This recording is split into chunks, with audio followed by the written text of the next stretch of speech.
Hello and welcome to the Game Theory Podcast. I'm your host, Sam Vecenie. Today, Bryce Simon joins the show. We're going to do our first in-season 2026 NBA mock draft. We're going to talk about Darryn Peterson, Dybantsa, Cam Boozer, whoever else you guys want to talk about. We're going to go 1 through 30. But first, let's hit the music.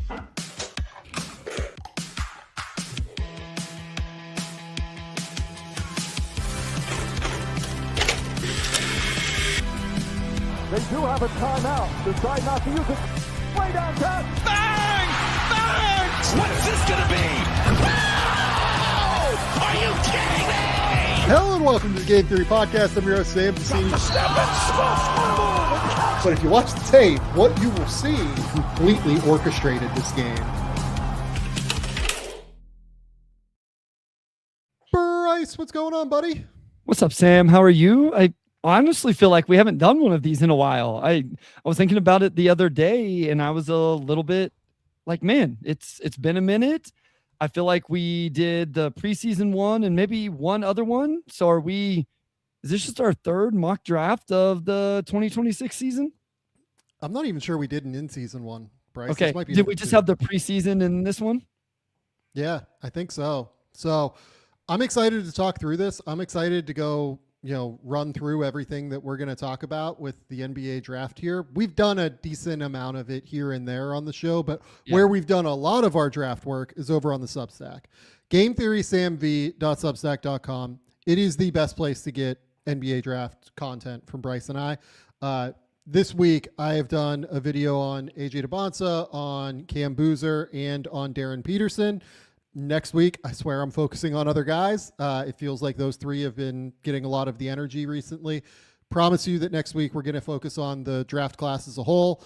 I definitely want to do another video on Dalen Swain. I'm probably going to break down the Florida game because I am just so fascinated with him as a player, and I don't totally know how it works yet, to be honest, but we're going to do probably some other guys here, probably Lendeborg, because I'm in the middle of writing his draft guide profile as well, probably Fleming's too next week. Just go over to the Substack, GameTheorySamV.substack.com. It is not expensive. It is, I think, like $6 a month, and it's $5 if you sign up for the full year. We're not trying to kill you guys. It is just the best place that you're going to find in-depth film breakdowns on the internet. I'm just telling you that right now on what matters with these guys. So go to the Substack, GameTheorySamV.substack.com. All right, Bryce. The way that we often start these things is that we just talk about what the draft is as a whole and how excited we are about this draft. I am very excited about this draft. I think it looks awesome. I think it's absolutely a terrific class of players, and I couldn't be more excited to talk through these players with you. This is not a year where it's difficult to find interesting players, and on top of it, the top of the class is just absolutely elite. For me, I'm really excited to do the top 9. I think that will be fun, and I feel I don't have like any worries or hesitancy of who I take here or there. Like whenever I take somebody 1 or you take somebody number 1, people are going to come. But in general, I think for me, as I was doing this, if I land at number 10, that's the pick that I feel like I'm a little most unsure of. Does that make sense? Like if I have pick 7, I'm going to feel pretty good, whether it's A-Cuff or Michael Brown's still there, or, Ament or whoever. It's at 10 where when those 9 guys that I feel pretty good about are off the board, who do I feel like I have a group of guys that I like, but is it Quaintance? Is it Lindeborg? Where's Koa Pete fall into all of this? Braden Burries, the other big guys. So I think that's where the draft really gets interesting for me, not because it lacks talent and not because it lacks depth, because when we get through the whole first round, I assume both of us will have some really good names that we'll want to shout out. But there is this hinge point after the top 9 for me right now where I'm still not sure who I believe in the most. Does that make sense? No, I'm completely with you. There are 9 guys in this class that I am exceptionally excited about. But I think those 9 guys could be, top 5 picks in a normal draft class. After that, I think there are a lot of really good players. Like, I think that this class, depending on what happens with NIL, has a chance to run really deep is the answer. But, and this is like the big but, NIL is a massive factor. It is a huge, huge, huge part of whether or not this class is going to have an enormous amount of talent, or if it's going to be like you get down to 28, 29, and you're like, oh, I don't know who to take, right? Like, I'm just telling you right now, like the numbers that I'm getting, like the best players, who have eligibility to return, like the numbers, I'm getting like 4 million numbers. You know what I mean? Of like what these potential offers could look like to get these players to come back to school. So like, I'm not going to give like specific names or anything, but like it feels like the market for the best players in college basketball is even higher than it was last season. And then like that middle tier it's there. Like those guys are going to get paid too. Like everyone's going to make like millions of dollars if you're a high major starter. You're at least going to make $1 million if you're a high major starter, it feels like. But it does feel like the best players are certainly the ones that are going to make like real significant money and have a really significant question as to what they do when it comes down to the draft. Yeah, that's a huge part of it. That's what I tell people all the time. Whenever we look at those into the first round guys, a lot of the guys we're going to talk about in that range, some of them are going to be out of eligibility, so they're going to be in, but a lot of them, if you're at 27 right now, so start thinking about that. If you're with us here today or you're listening after, when we get into the 20s, any guy that has eligibility left, there's a world where that NIL offer just makes more sense for them. Along with this aspect, Sam, which is universally right now, the 2027 draft class is considered much weaker than the 2026 draft class. So some freshmen, let's say Chris Sanak, could say, hey, I'll go back to Houston, take whatever they're willing to offer me, and then I might go into next year as a lottery pick, maybe a top 10 pick. So just think about that with all of these names we get into in the 20s, if they have any eligibility left.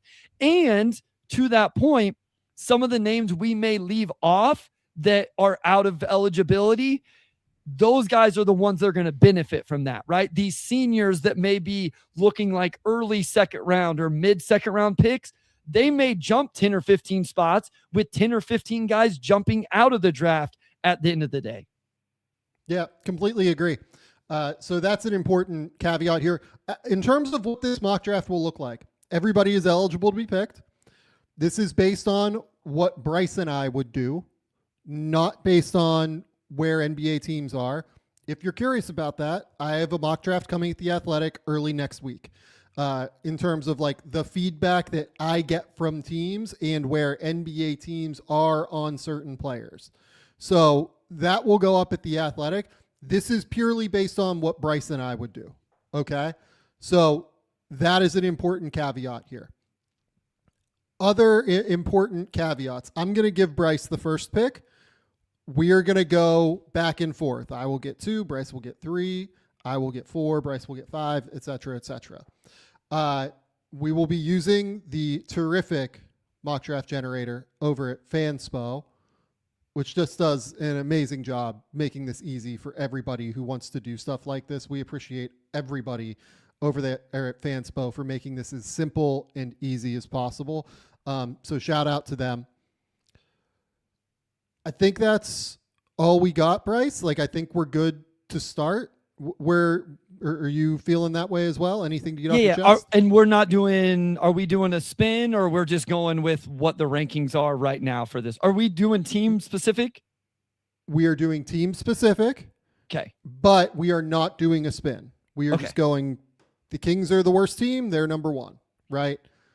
So that's the move. Before we get started, we got to shout out our friends over at Fanatics. This is a new sponsor to the show, a new partner. We are super excited to be brought to you by our terrific partners over at Fanatics Sportsbook. First things first, let's talk about FanCash. Most sportsbooks Their rewards are just fluff, but FanCash is the ultimate sports currency. When you bet with Fanatics Sportsbook, you get up to 10% FanCash back on your wagers, win or lose. Did we mention that they are giving away millions in FanCash this year and that you can use that FanCash on anything in the Fanatics universe? Go over to Fanatics Sportsbook and find out why using FanCash is the best way to wager on hoops. Fanatics Sportsbook, winning hits different here. Must be 21 or over. Gambling problem, call 1-800-GAMBLER. Connecticut, call 888-789-7777. Massachusetts, call 800-327-5050. New York, call 877-8-HOPE-NY. Maryland, visit mdgamblinghelp.org. Not available in all states. Terms apply. See Fanatics Sportsbook app. Okay. Let's go. You are up at number 1. You have the Sacramento Kings on the clock. They have the 31st overall pick as well. We won't be using that here. But, Bryce, you get to have the run of the gamut in terms of who you want to take. Yeah, so this one is, I don't want to say it's easy, but it's somewhat easy for me right now. I came into the year as a AJ Dybantsa guy, and I am still there. There was a point in the season whenever I was like, man, Darryn Peterson is really hooping when he's on the court. He's awesome. We'll obviously talk about Darryn Peterson more. We just talked a whole bunch about him the other day. But for me, this is just a prototypical NBA wing who has gotten better throughout the season. He is averaging 27 points per game in conference play on 50, 38, 75. He gets to the line. And I think the biggest thing I know they just dropped the game to UCF, but the biggest thing we talked about the game against Iowa State was how he was processing the game and problem solving the game. I think his passing is underrated. We will see what the defense ends up being. I sometimes hesitate to say this, but he obviously has all of the tools to be a two-way player at some point in his career. But for me right now, AJ is the guy at 1. And so I will just be straight up. I don't even know that the team context would change this for me at this point in time. It could, but with the Kings, it definitely does not. I will take Dybantsa. Yeah. So just in terms of where I'm at number 1, I basically have all three of these guys like in a hat and throw it up. It feels like right now. I truly am not sure what to do. It's going to be probably dependent on team concept for me at the end of the day. Sure. I really love all three of these guys, and I really love the way that AJ has grown throughout the year. I think that you are 1,000% right in terms of the processing speed, the ability to solve and problem solve on the court in ways that are really difficult to actually, not see. Like, he is figuring out where the help is coming from, making early passes, countering where the help is coming from. One thing that you brought up on the NBA draft show over at the Substack is that it is just a really impressive leap that he's taken recently with his footwork as well. He looks so much more on balance. The timing on his footwork, on his drives, and getting into his pull-up jumper, I think looks a lot more polished and connected as compared to where it was early in the season. I really, really think that AJ has done an amazing job. And the fact that I'm not super sure if he's the number 1 or if it's Boozer or if it's Darryn, like, I was not like a massive, AJ guy coming into the year compared to the other two. He is fully in this conversation to me at number 1. Like, I have been so impressed. And a big reason why I think that I have him in this conversation above all, and we can kind of go from here too. I think that when you look at the way that with these guys all being 18 and 19, you can try to project what happens if they fix a weakness, right? What happens if they fix what they aren't good at right now, right? With AJ against Iowa State, we see him drill 2 pull-up threes, right? If he is able to make pull-up threes consistently, I actually don't think you can guard him, is my thing right now. I don't know how you deal with him if he is a consistent, like 37 to 40% pull-up 3-point player. That is what is incredibly enticing about him to me, is that he is just so good if you solve his biggest weakness. Cam, like, I don't know how solvable his, like, just overall lateral foot speed and, like, you know, his hip flexibility is, and his lack of vertical pop. Darryn, like, we'll talk about him in a second, like, he doesn't have a lot of weaknesses, if I'm being honest. He hasn't really shown the ability to get to the paint at Kansas this year, but yeah, I think that's more of like an injury-based thing at the end of the day.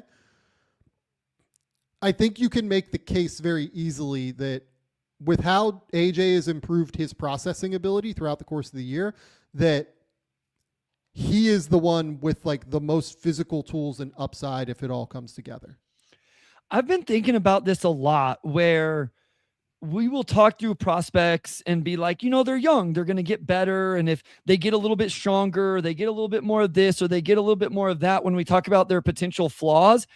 And I don't feel like AJ always gets that. We talk about his flaws, and then I don't see people giving him the same benefit of the doubt. Like, he's not, you know, young himself and going to have this opportunity to grow. And maybe that's just the conversations I see. To your point on the dribble 3, he's 42%, Sam. He's 18 of 43 from the 3-point line on dribble jumpers. He's 33 of 75 on 2-point dribble jumpers. That's 44%. So there are some interesting indicators there and numbers throughout his college season. I am with you also in these guys are all kind of in the same tier and range for me. I think probably the difference between you and I is I was a little higher on AJ coming in and a little lower on Darryn, and you were a little bit, you know, reverse. And based on how the college season has gone, it probably hasn't changed that a whole lot for us. But this is where I'm at, and I feel pretty good with it. Yeah, no, it's fair enough. I totally get it. AJ is going to be a stud. So now here at number 2, we have the Indiana Pacers.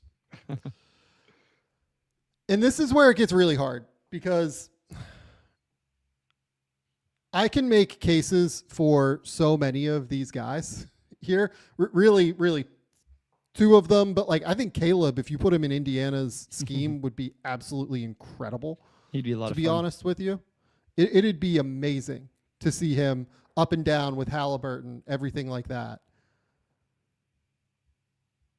I worry a little bit about foot speed if you have both Cam Boozer and Ivica Zubac in the front court together.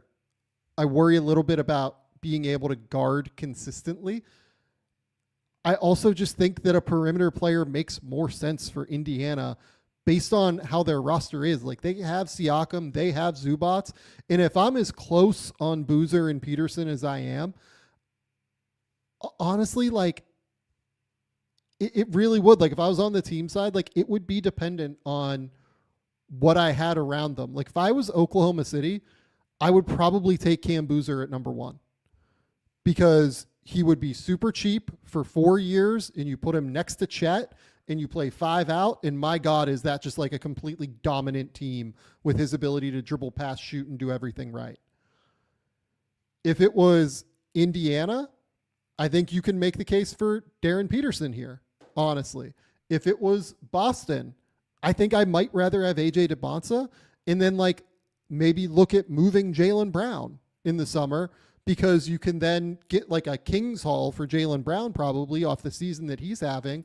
You have Jason Tatum then, and then you fill out the rest of the roster. Like, this is all never going to happen because the Celtics are amazing. But like, I say all this to say that it really is team dependent for me. Given the way that the board has fallen, I do think that I'm going to go Darryn Peterson here, even though in a vacuum, I think that I would say that I have probably Boozer. I'm like really wondering at Boozer at number 1 right now, Bryce. Like, I think we'll talk about Cam when he comes up, probably with the next pick, right? But like, I think he has been unbelievable this season, and the versatility of skill set and everything would be immaculate. But given what Indiana needs, can you imagine pairing Darryn Peterson and Tyrese Halliburton in the open court and just letting them cook? The ability to space the court, the ability to knock down shots, all of it would be just so lethal within what the Pacers do offensively. And their scheme being so wide open and well spaced, I think would allow him to consistently run ball screens, get to the paint, and be as impactful as what he's capable of being. Indiana's fascinating too, because they're the team here at the top where you're not drafting a guy that's going to come in and start for your team. You know, people could say, well, Cam Boozer's not starting if he gets drafted by the Pacers over Siakam, or, you know, you're not starting him as the 5, right? They just traded for Ivica, even if you thought he could play the 5. Obviously, Caleb Wilson isn't. So it's interesting what these guys like with DP with Indiana. Like, it'd be amazing to see, like, okay, do we bring him off the bench and start Halliburton, Nembhard, and Nesmith in the backcourt? Okay, and then so just, I like, guess let Darryn come along slowly. Like, it's a real question to me, like how they would handle that.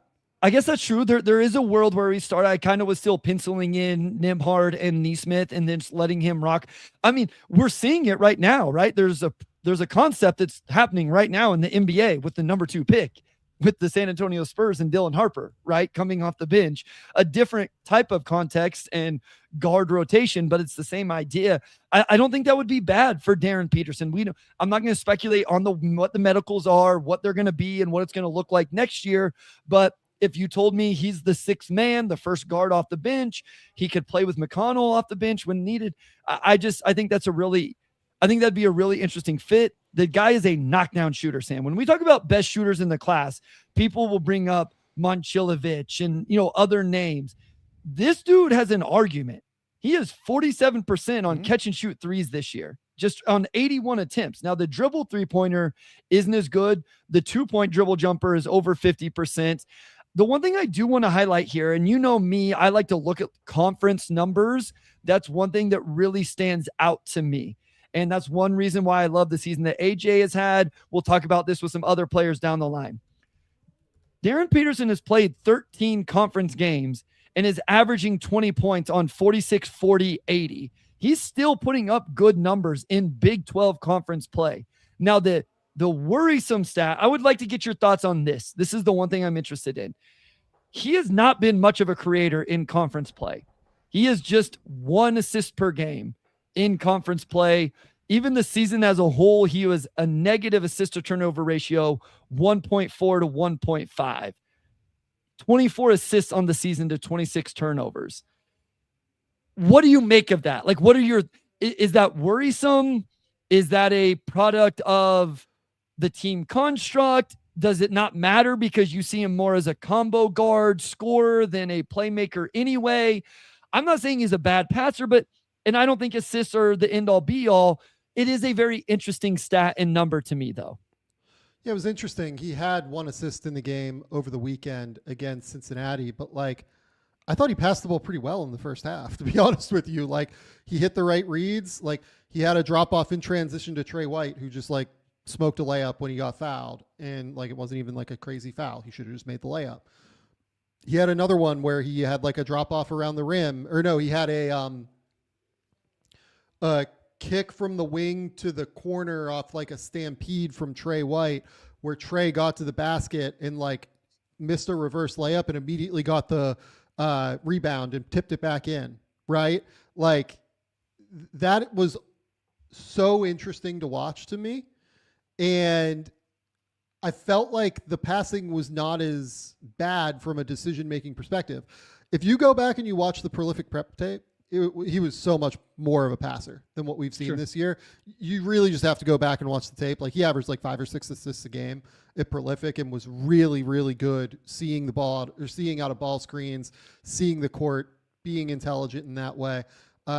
Look, like, to me, it really just all comes down to the medical. Like, if the medical is clear, it's all good. Like with Darryn, if it's not clear, we'll see. Like, I don't know what it is. I don't have access to the medical, but if it's clear, he's going to be right in the mix at number 1, and it will just be team dependent, depending on, it'll be team dependent with who they take at number 1. Yeah, no, I love it. I am still right here with him, and I'm excited to see what the rest of his season. I think he's the one I'm most excited to see the rest of the season for of these Agreed. top guys. I feel like I know who Boozer is. AJ's context has changed a little bit with Richie Saunders out. I don't think his team is nearly as good. I think Peterson is the one of these top 3-4 guys I'm most excited to continue to evaluate over the final few weeks of the season. Yep. Okay. Number 3, you are up with the Brooklyn Nets. So I'm going to take Cam Boozer here. I will say I love this offensively for the Nets. I think Cam Boozer playing offense with them and playing out on the perimeter, running DHOs, hitting back doors, attacking from the perimeter, attacking mismatches, his skill level, his ability to space the floor, all of that. I will quickly say, watching the Nets defensive schemes and how much they really get out and pressure the ball and hard hedge and do those type of things, I don't know that if that lends itself perfectly to him on the defensive end, and really having him run all around and scramble and close out and those type of things. But you were talking about just how good this guy has been this year, and he's been incredible. I fully buy the skill level. And I think that's where I've really got with him is I have concerns. What's the finishing going to be at the rim, right? Like, I think it's fair. I do think he plays angles really well, and he's very strong and all of those things. But ultimately, Sam, even if that's not as elite as what I would want it to be, I think he's going to be able to make short roll floaters. I think he's going to trail and catch and shoot 3. I think he's going to pick and pop. I think he's going to be able to operate DHOs and gets and all of those skill things that, playing as the 4 and occasional small ball 5, a team would need him to do. And I just think defensively, he's going to be in the right positions. I think he's a great communicator. I'm just in. And Cam Boozer was not a guy I was crazy high on coming into the season. And I'm completely sold on him as a top 3 prospect now. Yeah. So what I've kind of come around to with Cam is that he's got to be a 4 first and foremost. Like, can't be a 5. He's not a good enough rim protector to be a 5 defensively. He is physical. He is strong through his chest, but like, he just isn't explosive enough at the end of the day to like really truly protect the rim against the best and biggest NBA players in the world. But he is so skilled. Like, what you just talked about, like all the off ball stuff that he can do, right? What I love is that you can do anything like on the ball or off the ball with him. He is the most versatile offensive weapon in this draft. And I think that goes underrated in a real way. The fact that with Cam, we can run like a real ball screen. We can run an empty 4-5 ball screen where he's the ball handler. We can run a 4-2 where Isaiah Evans is like running a slip action, right? And he's hitting Evans for 3, or there's a miscommunication and Boozer's able to drive to the rim. You can run, him on the weak side as a floor spacer because he hits 39% from 3. You can then allow him to attack closeouts, and he makes decisions off of all of these things. He's an unbelievable decision maker on the move. That's the big difference between him and Caleb Wilson to me, is that all of Caleb's assists, or not all of them, but like a good portion of Caleb's assists come within like a preordained action, whereas Cam's assists tend to come on the move, on the fly. He's making decisions. He's operating things, right? I think he is outstanding in terms of just his overall versatility. And we haven't even gotten to like, he can grab and go on the break and lead the break as an offensive player. He can obviously post up, anybody in college basketball, but more effectively, it'll probably be mismatches in the NBA. Like, he is incredibly valuable as a post player. I think that dude is awesome because of his versatility. I think that we often underrate that idea of versatility. And the reason I say that is because NBA coaches are going to be able to figure out how to use guys. And if you are able to be utilized in like 6 or 7 different ways that you can beat an opposing defense, that just gives NBA coaches counters upon counters upon counters to be able to figure out ways to solve opposing defenses now. And I think that Cam gives a coach and gives a team so many different ways to solve an opposing defense right now. And that is what his superpower is to me. It took me a while to figure that out. I often talk about like what players' superpowers are. To me, it's his brain, it's his processing, but also his ability to just be able to beat you in such a wide variety of ways. Yeah, I agree. I have it as one of my early notes is the versatility and all of the ways. You've mentioned all of it, but face up, off the dribble, post up, catch and shoot, tack close out, can operate either side of the ball screen, including as the handler. He's really good again. And I won't highlight yet again before we move on.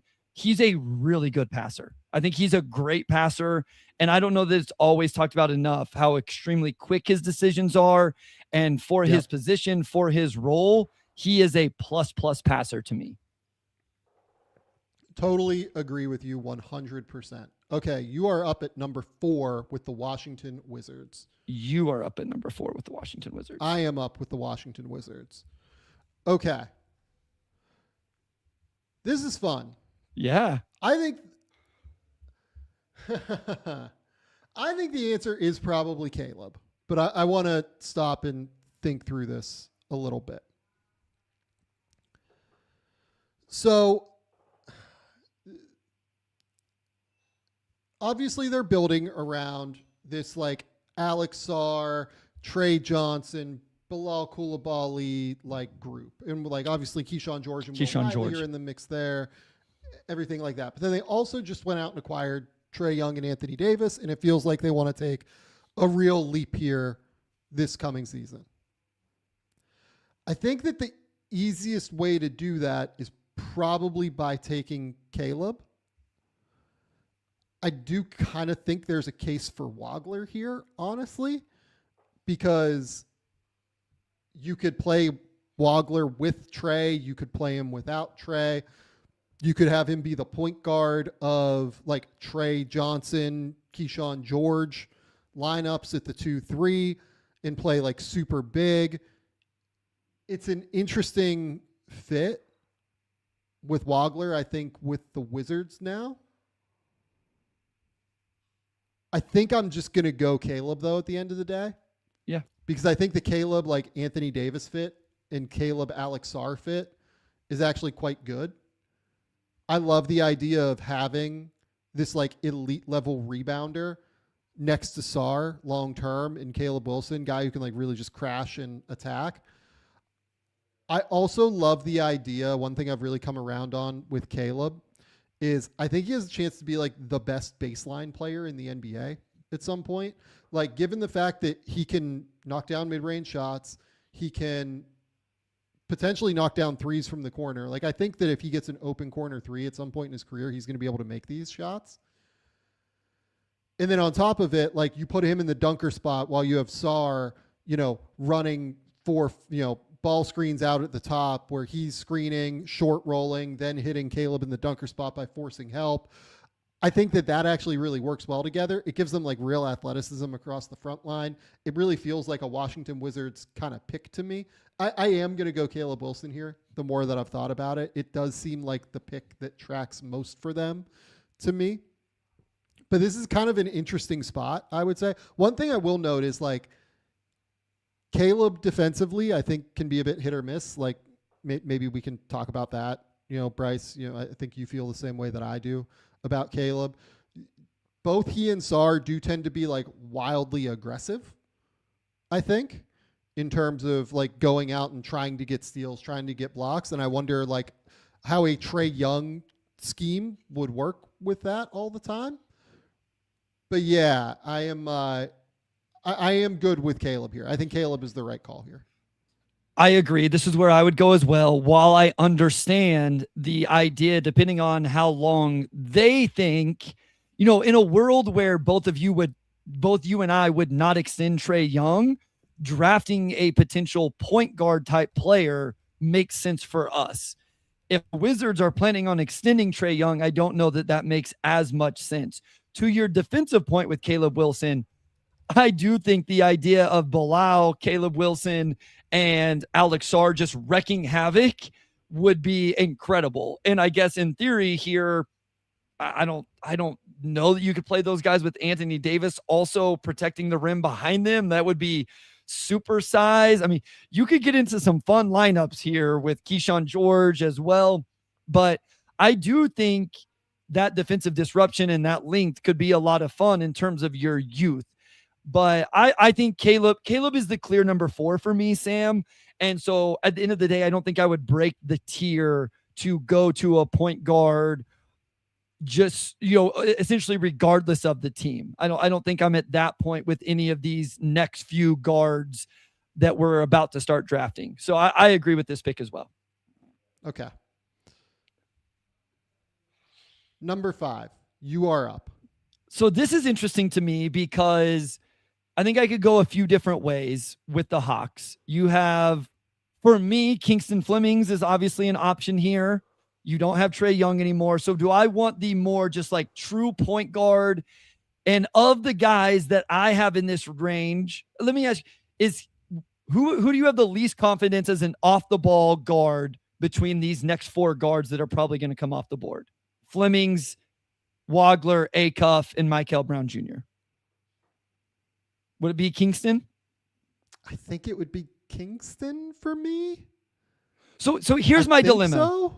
Kingston Flemings is the next guy on my board, but I have all of these guys in a similar tier. And my question with Atlanta is, if I want to put the ball in Jalen Johnson's hands and to kill Alexander Walker's hands, am I actually better off going with Wagler, who fits kind of that idea a little bit more, even if I don't think he's as maybe the true Number 5. Yeah. And but he's better off the ball. You know what I mean? And has a little bit more size than Kingston in terms of height. I think I'm a little higher on Acuff still than you, but even the idea of Acuff being able to play off the ball and what he's shown with relocations and knocking down shots. Now that's the smaller guard thing again. So I'm struggling a little bit with, even for me, what I think that roster needs to add between these 3 guys.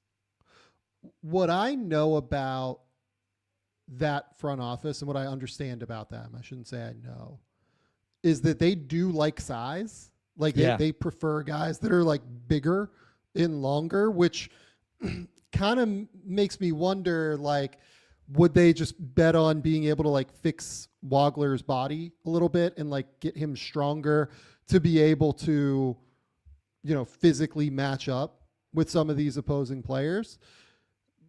Maybe like right now, Kingston is probably just more physical and a better defender than what Wagler is at the end of the day. And I don't even think Kingston's like an amazing defender. I think he's like fine on defense right now. So like that's an interesting conundrum that the Hawks have found themselves in. And it's just worth noting that this pick comes to the Hawks via the New Orleans Pelicans, who traded Derek Queen for this pick and Asa Newell. And I don't know if you saw this last night, but they started DeAndre Jordan over Derek Queen last night. And Derek Queen is still not a fit at all with Zion Williamson, unfortunately. I saw that all of a sudden both of the rookies are now coming off the bench. So, for what it's worth, to Jeremiah, I want to give Jeremiah. I think he's been better off the bench though, right? Yes, has been much better recently and has been like really active and aggressive on defense in a way that's helped. He has been way better recently for them. Okay, what I'm going to do to keep us moving, I'm going to go ahead and take Kingston Flemings here. And I think everything I outlined, I still think is a real conversation. I'm looking at synergy right now. He is 43% on catch and shoot threes. Here's my argument, Sam. I thought this roster the Hawks put together for Trae Young made a lot of sense. And so in respect to that, I think adding a Kingston Flemings who has that elite first step and ability to burst and get downhill and pressure the paint, has that mid-range jumper, all of the things he's showing, his passing, all of that. I still think it makes sense for him. While I would understand any one of the other guards if people thought that that was the better path. because of either better off the ball shooting or more size or whatever. But for right now, I think I will just stay true to my board and take Flemings here. Okay, that works. The Utah Jazz are up at number 6. But first, we're going to shout out the good folks over at Mizzen in Maine, because they are important sponsors of the show. And let's be honest, most dress clothes are uncomfortable, high maintenance, and just don't feel great to wear. You spend too much time ironing, dry cleaning, and tugging at those fabrics. But that's why Mizzen in Maine is the best. They make classic menswear with performance fabrics, so it's effortless to look sharp and feel great. Mizzen in Maine actually invented the performance fabric dress shirt over 10 years ago, and since then, they have perfected it with modern fabrics. Mizzen in Maine's shirts and pants look refined, but they're stretchy, lightweight, wrinkle resistant, and completely machine washable.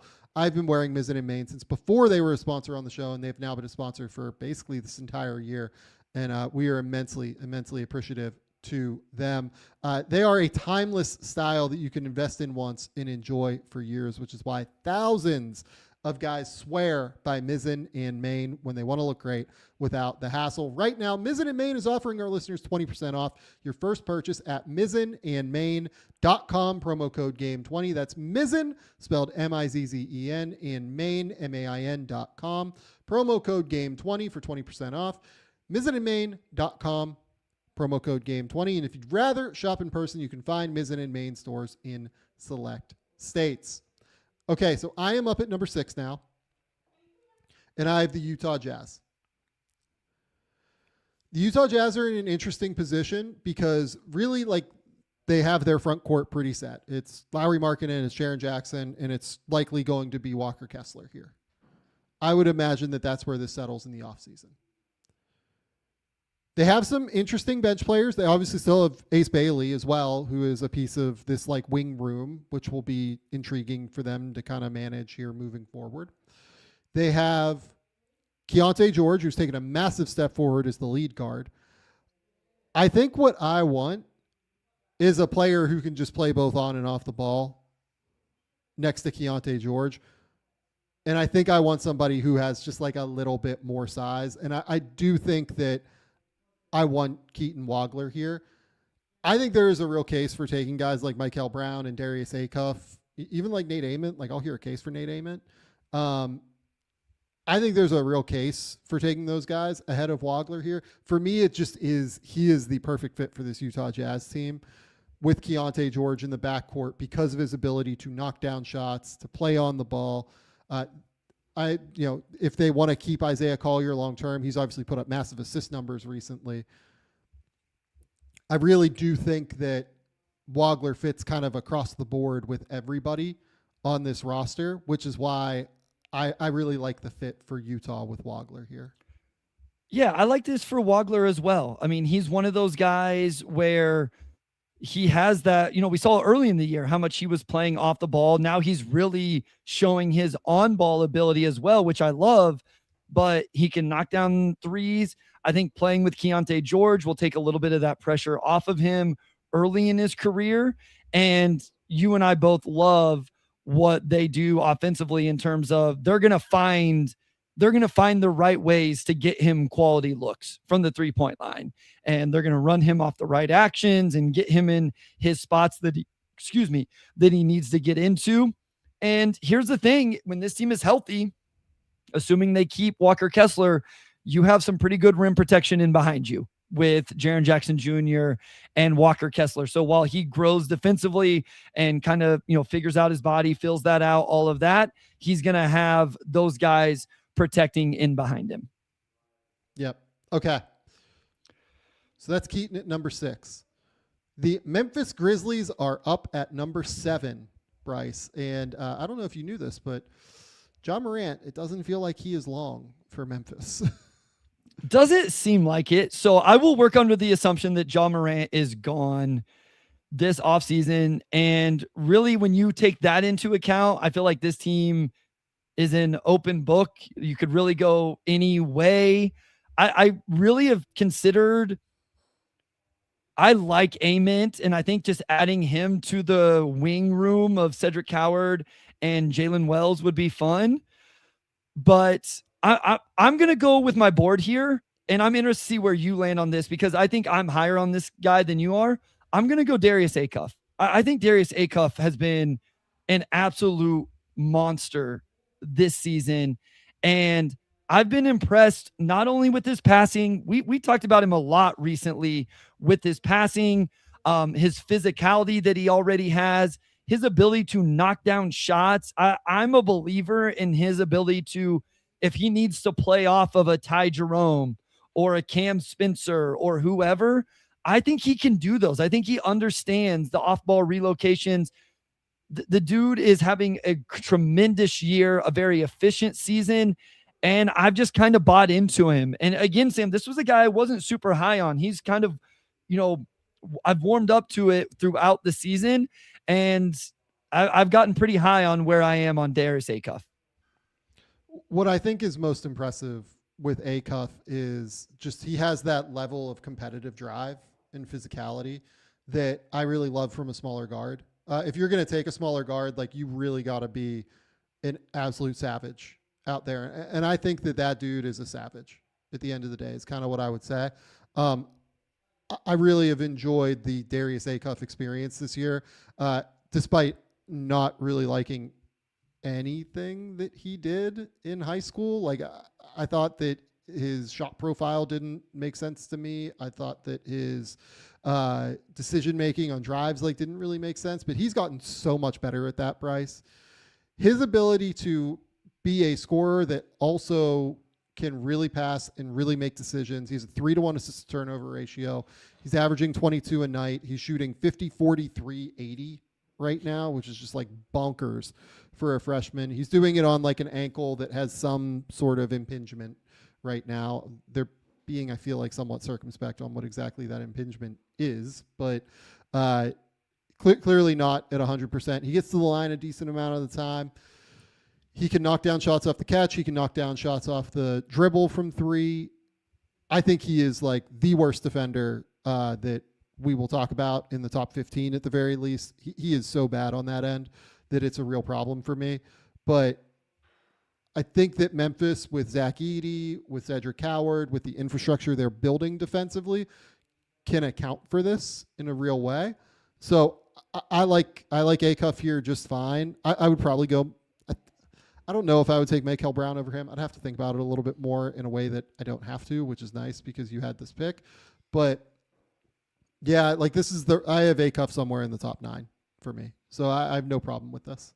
Yeah, I think defensively for him, you're just going to know it's going to be a negative early, and I'm hoping he will develop some of those quote unquote little guard things. I've mentioned this recently of getting involved on the boards from the perimeter and all of that. And, compete. There was a recent game, was it the Alabama game, where I thought he was at least competing a little bit as he was guarding Phylon. It just wasn't overly productive. And then I will give out, again, the dude has been even better in conference play, Sam. They get into SEC play, the points have gone up, the percentages are just as good on higher volume, and he's getting to the free throw line more while also keeping that assist to turnover ratio that you mentioned. At some point, that level of production, that level of shot making has to matter. And I think this is the range for me where it does. Yeah, agree. Okay. Darius Acuff, number 7 to Memphis. I have the Dallas Mavericks. This is the easiest pick on the board for me. It's just Michael Brown. Just a fantastic dribble, pass, shoot, point guard at the end of the day. I worry about his decision-making quite a bit. I think that it can border on quite poor, honestly, from time to time.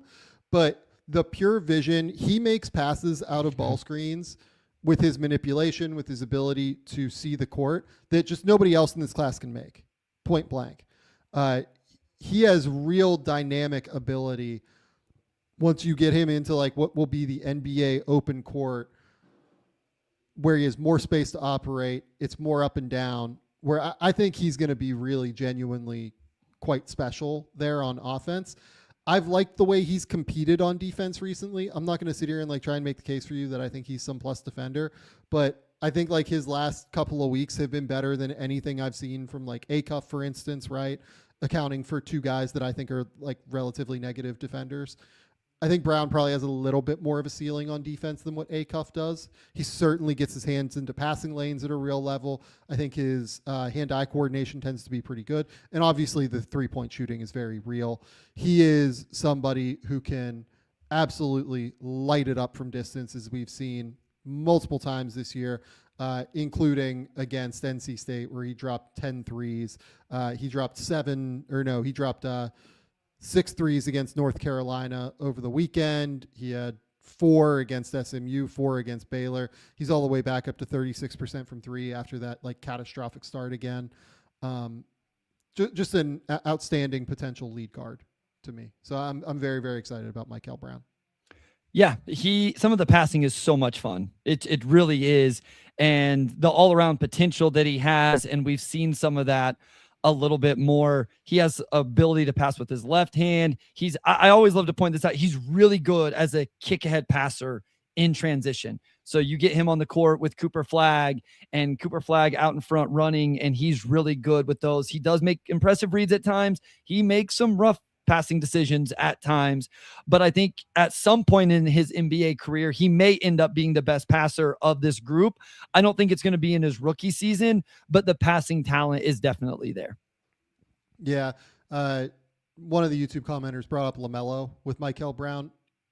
Style, I think that LaMelo is just a little bit bigger and like has a little bit more like stop-starty, herky-jerky, impressive moments off the bounce particularly, but I think there is some LaMelo there with Michael Brown in terms of the decision making and a whole lot of other things too. But the skill level, all of that, I really do like Michael Brown quite a bit. Okay. Yeah. You are up now at number 9, and I would imagine this is also going to be a fairly easy pick. Yeah. So we've mentioned this and referenced this multiple times now where we feel like there's a little bit of a top 9. I will quickly say if there is something that could happen here, it would be a big man that Chicago could fall in love with. I'm sure we'll talk about Quaintance very soon, Gongba, Steinbach, any of those guys. Chicago obviously could be in the market for drafting one of those guys, but for me, I'm not breaking tier. So I will take Nate Ament here out of Tennessee, a guy who was actually higher than this on my board early in the year, really fell down my board throughout the middle portion of the season, and now has risen back up into this range. Sam, I just want to make the quick point. We have now mentioned 9 names. All 9 of those names are freshmen from major conferences. And when you go to the B-Ball reference page and click on conference stats, almost every one of these dudes is averaging 20 points a game as freshmen in major conference play. And I want to note that because I don't know if we're going to go freshman next and how long before we get a non-freshman selected, but it's absolutely insane stuff. He's starting to make shots. I think for me with Ament, it is, can he do the off the ball stuff first? Can you knock down shots? And then the on ball, some of the fun passing, all of that, that is whenever I get excited about those type of things. And I feel like we started to see a little bit more of that. We'll see where the defense lands in terms of, I think he can be a disruptor with his length and all of those things. Can he move well enough on the perimeter? And can he keep from getting his hips open at the point of attack? And then I do think he's a big time rebounder. I love the way he flies after boards on both ends of the court. He's got to get stronger as well. Correct. The big thing yes. On defense. That's the most important thing for me. Ament, over the course of his last 13 games, so all conference games, road games against Florida, Alabama, Georgia, Kentucky, Vanderbilt, and Missouri, like a lot of really tough games in there. They're 9-4. He is averaging 22, 6.5, and 2.4 assists, shooting 43, 39, 84, getting to the line nearly 9 times a game in that window as well. Look, like I had questions throughout the year on Ament as well. I think as long as you think he can shoot, it's a pretty easy translation for the most part. If you think he can shoot and he will get stronger, I think this is like a pretty significant high upside swing. But yeah, like this is where like the tier is for me.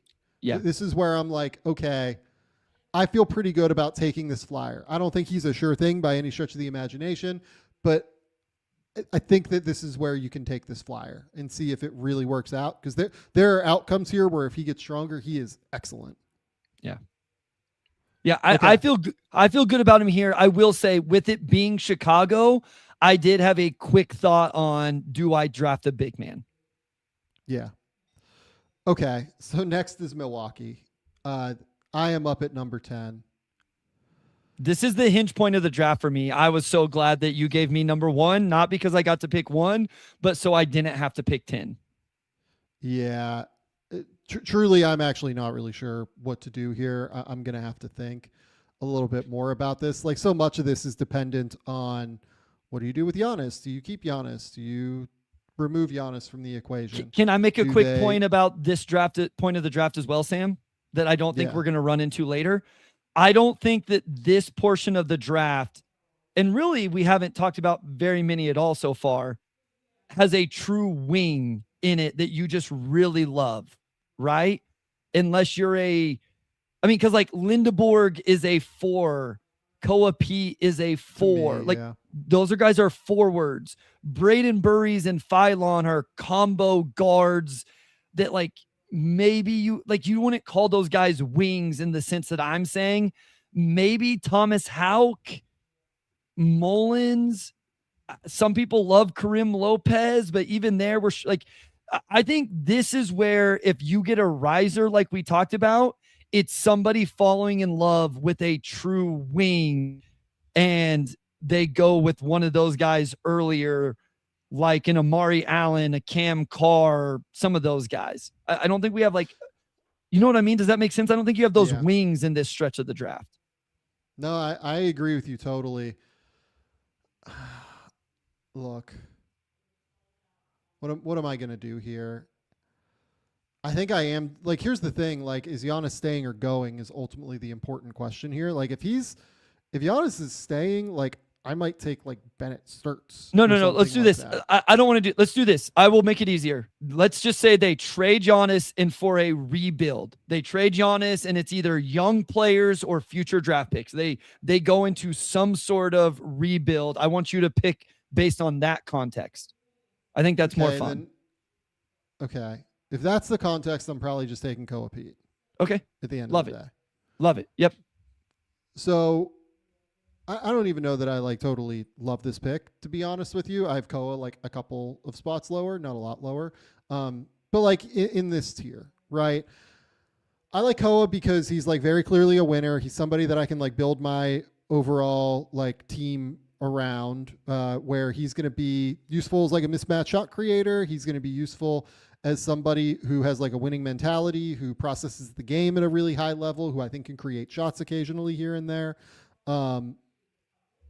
I love the way that he can play both the 4 and some small ball 5 a little bit. I wish that I thought he could shoot from 3, but for instance, someone asked in the comments about is he better than Sohan? He's so much further ahead on offense than where Sohan was. It's just not even in the same stratosphere. He is just drastically farther ahead. Yeah, I'm going to go Koa here because I feel pretty good about being able to get him into the organization. And I'm completely rebuilding if I have Koa Pete on my roster, or if I have Giannis off of my roster. I think I just want a guy that I think at this point in the draft is an NBA player who has a real winning mentality, who has won at every level, who I know is about the right things, which is Koa Pete. No, I love it. I think this is the tier that I have him in, so this makes complete sense to me. I will say there are 2 names that are about to go in the next few picks, I would imagine, that I have the hardest time evaluating and slotting, and Koa Pete is one of those. And obviously, we haven't seen him as much recently with the injury. I'm still trying to figure out who he is and how he makes sense and how it all works. But he kind of has a true 4-man in the NBA body, which I do value. I think there's a real world where he just ends up being like a backup 4, and that's it. I don't know if the jumper ever gets there. I don't always love the shot diet, but I still do value what he can do in terms of playing in the mid post, and is he going to be able to play in the short roll and some of those things. So I think this is a perfectly reasonable pick here. Where real quick, since they brought up, where are you at on the defense? I think he's good defensively, but maybe some people are higher on the defense than me. Processes it well, knows exactly where he's supposed to be. Yeah. I think has like pretty good hand-eye coordination. Just a bit slow-footed when dealing with quicker guards. And I have some concerns on whether or not he'll be able to deal with that in the NBA consistently. Yeah, I'm with you. Okay. You are up at number 11 with the Oklahoma City Thunder. The Thunder get this pick from the Clippers. Yeah. Okay. So I will say, if there was a wing I really loved, I would immediately go there. Okay, so I think Shea, Kaysen, McCain, Mitchell. The Thunder suck to pick for. I hate it so much because I have no idea. Literally, guys cannot be on the roster that are slated to be on the roster for them to even make this pick. Yeah, so like Hartenstein has like a team option. Yeah. So like if you're not a Sorber guy, you could go big. I don't know what to do. So I think I'm just going to do that. And I'm going to get this one out of the way because I don't know what to do with this guy. And maybe OKC would be the right place for him to just let him go ahead and fully heal from whatever he's got. So I'm going to go Jaden Quaintance here. And for what it's worth, Bryce, I think this is what I would do too. Okay, interesting. If I'm them, I'm taking Quaintance, and I can then keep Hartenstein for another year on that club option if I want, or if I think Quaintance is going to be ready, then maybe I don't have to. I have no idea where they're at with Thomas Sorber. I feel like with the addition of McCain and how good Kaysen Wallace has been, and we still will see what Topic is going to be. By the way, shout out him. Seeing him on the court is awesome after everything he's been through. I didn't feel Is there a wing I should consider more here? Like, this is too high for Thomas Houck, right? I don't know that it is, to be honest. I think this is probably about Houck's range. Amari Allen was one that I thought about. I think this is a bit high for Swain personally. We'll talk about him a little bit later. Braylon Mullins, but they just got their shooter in McCain. So like, I don't know that that's the right move. For what it's worth, again, like Quaintance would be my pick here. Like, can you imagine just like completely unleashing him in that chaos that is that defense there? Yeah. He would be unbelievable in that defensive scheme. He would absolutely demolish people with his ability to like show and recover, with his ability to play at the level, like can obviously play and drop. He could like really unleash his most aggressive tendencies, knowing that he has like Chet Holmgren behind him, and Chet could do the same knowing that he has Quaintance behind him as a shot blocker, right? Like, man, like that he has a chance to be like an all defense guy to me. I don't know what the medical is going to look like. He's obviously still recovering from the torn ACL from last year, but this is kind of what I said about Quaintance coming into the year. And this is where I had him coming into the year, and I got yelled at because people were like, oh no, he's way better than this. It's like, no, he's coming back from a torn ACL. Like, this is not going to look great this year. I know he's working really hard to get back, but it was just never going to be that like immediately, because that's just not how bodies work, where they come back in 6 months and everything's good after a torn ACL. So I'm not surprised that it's, been the way it has been, where he played 4 games and now he's like out, and I don't know if we're going to see him again this year. Like, it makes sense to me that it was like that. And I don't know that we should be removing our priors from Quaintance, where he was a genuinely like elite level defender at Arizona State from day one as a 17-year-old in the Big 12, making the all defense team, just because this year has been what it is. So my issue isn't that I'm trying to discredit. It's that I don't have a good enough grasp of his offensive game maybe I just need to go back and watch some more Arizona State from last year. I think that's probably what I need to do and see. I was very excited to get the film this year. I believe in everything you said defensively. My questions right now are, what is the offense and how does that fit and what does that look like? And we didn't get enough of a sample this season to really get a grasp of that. And so that's where my struggles are whenever I say I'm having trouble evaluating him. Yeah. And look, they just took Sorber last year. Like, they don't need another big necessarily. They still have Jalen Williams as well, who just dropped 30 last game, which is pretty funny. But, you know, it's tricky. Like, Jaden's a really tricky player. They're a really tricky team to draft for. I don't mind this idea. Okay, so what is this? This is 12, so this is me. And this is the Blazers. Portland Trail Blazers. Okay. I would say that they have like kind of a weirdly loaded roster where, like, I think Klingon is a stud at center, so I'm not taking a center. They just Sam, took I Hansen watched Young I last watched year. them play the Wolves the other day. He was so good. He was really good, man. He's so good. He's such a stud, man. They have Denny on the wing. They obviously have Tumani on the wing. Still have Shaden Sharp there. And then, you know, Scoot Henderson and Damian Lillard at point guard. Like, Lillard's going to come back and, like, want to really go, I would imagine, next year. And then you still have Drew Holiday, too. This is one where, like, I would probably love a trade down or, like, a trade out if I could. Like, is that plausible to me? I don't know. Not today. Not today. Not doing that today. Okay. So, like, it needs to be somebody with, like, some positional versatility, some positional flexibility. The defense has been messy this year, but, like, I think it's a function of the splitter scheme coming in so late. Like, he plays so much faster than what Chauncey was going to play, and it just was so different, I think, like the whiplash from going from one scheme to another. I mean, honestly, they could really use just like a true sniper from three, don't you think? Sure. Like that's probably the thing that I look at with them, and I'm like, all right, let's like just go get them a full scale, just like monster shooter from three, because they want to take threes. Like, they are 4th in 3-point attempt rate, but they are 28th in 3-point percentage right now. I kind of like Braylon Mullins here. Okay.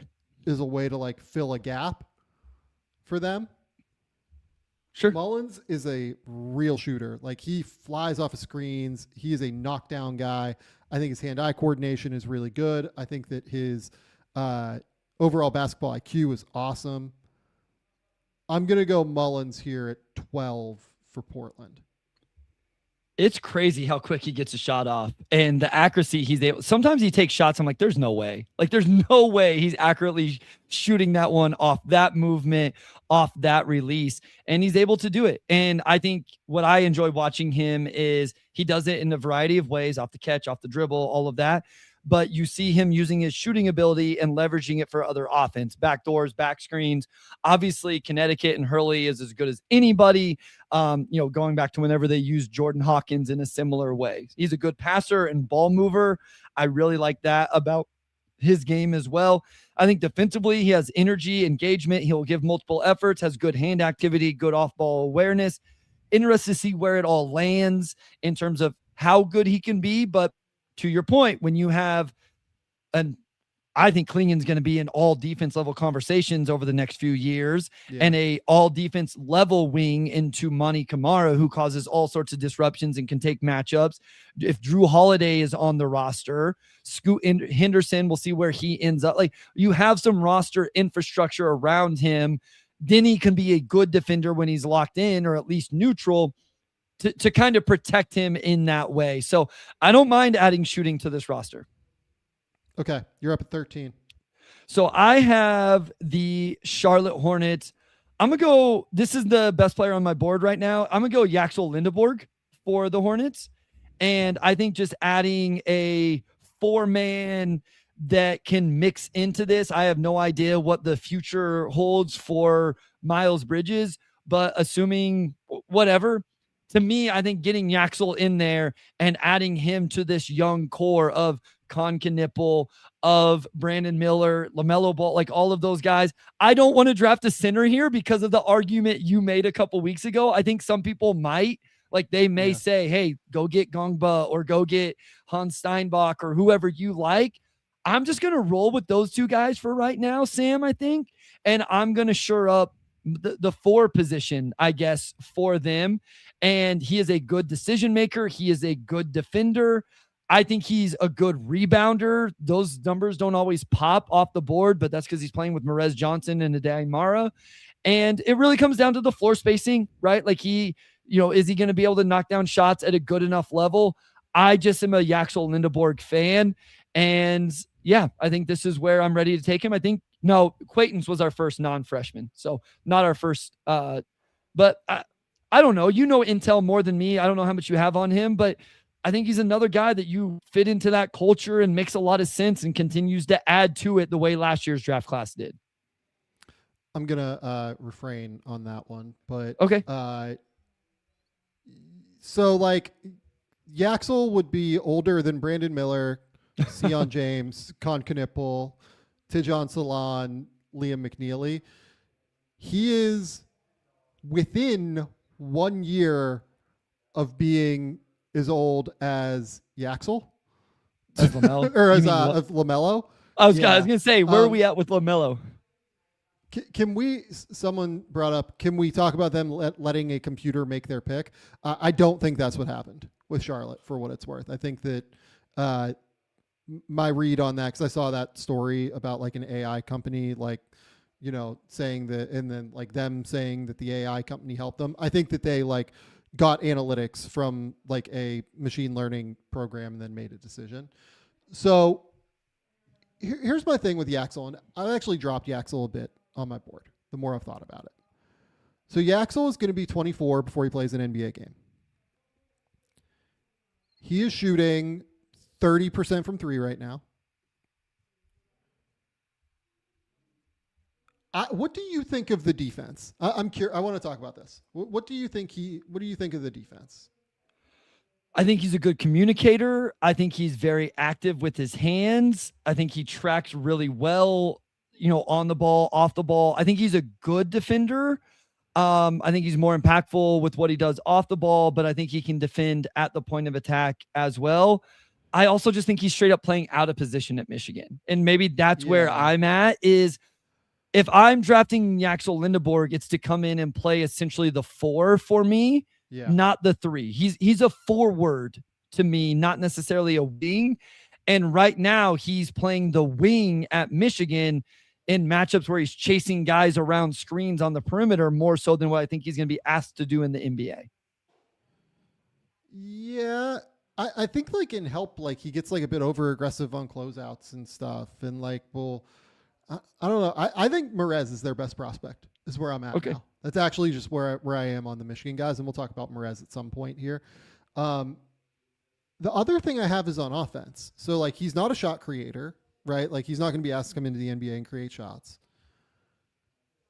He has 1 year of being a shooter. Sure. Right. Yes.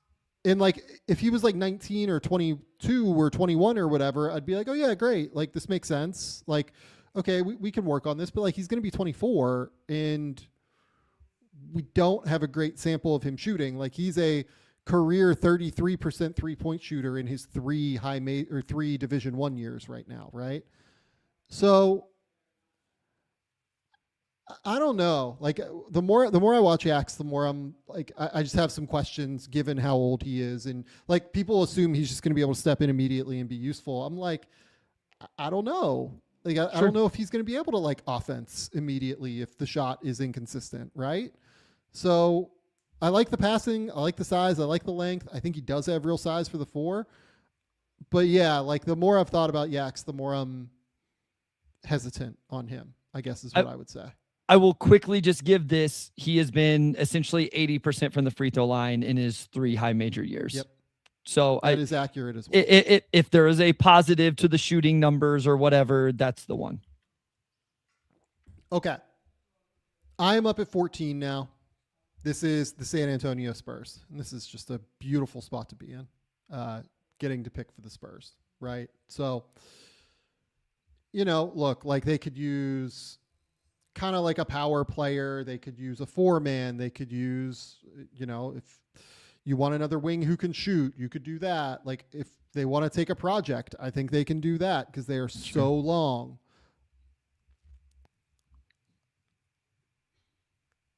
I am going to go.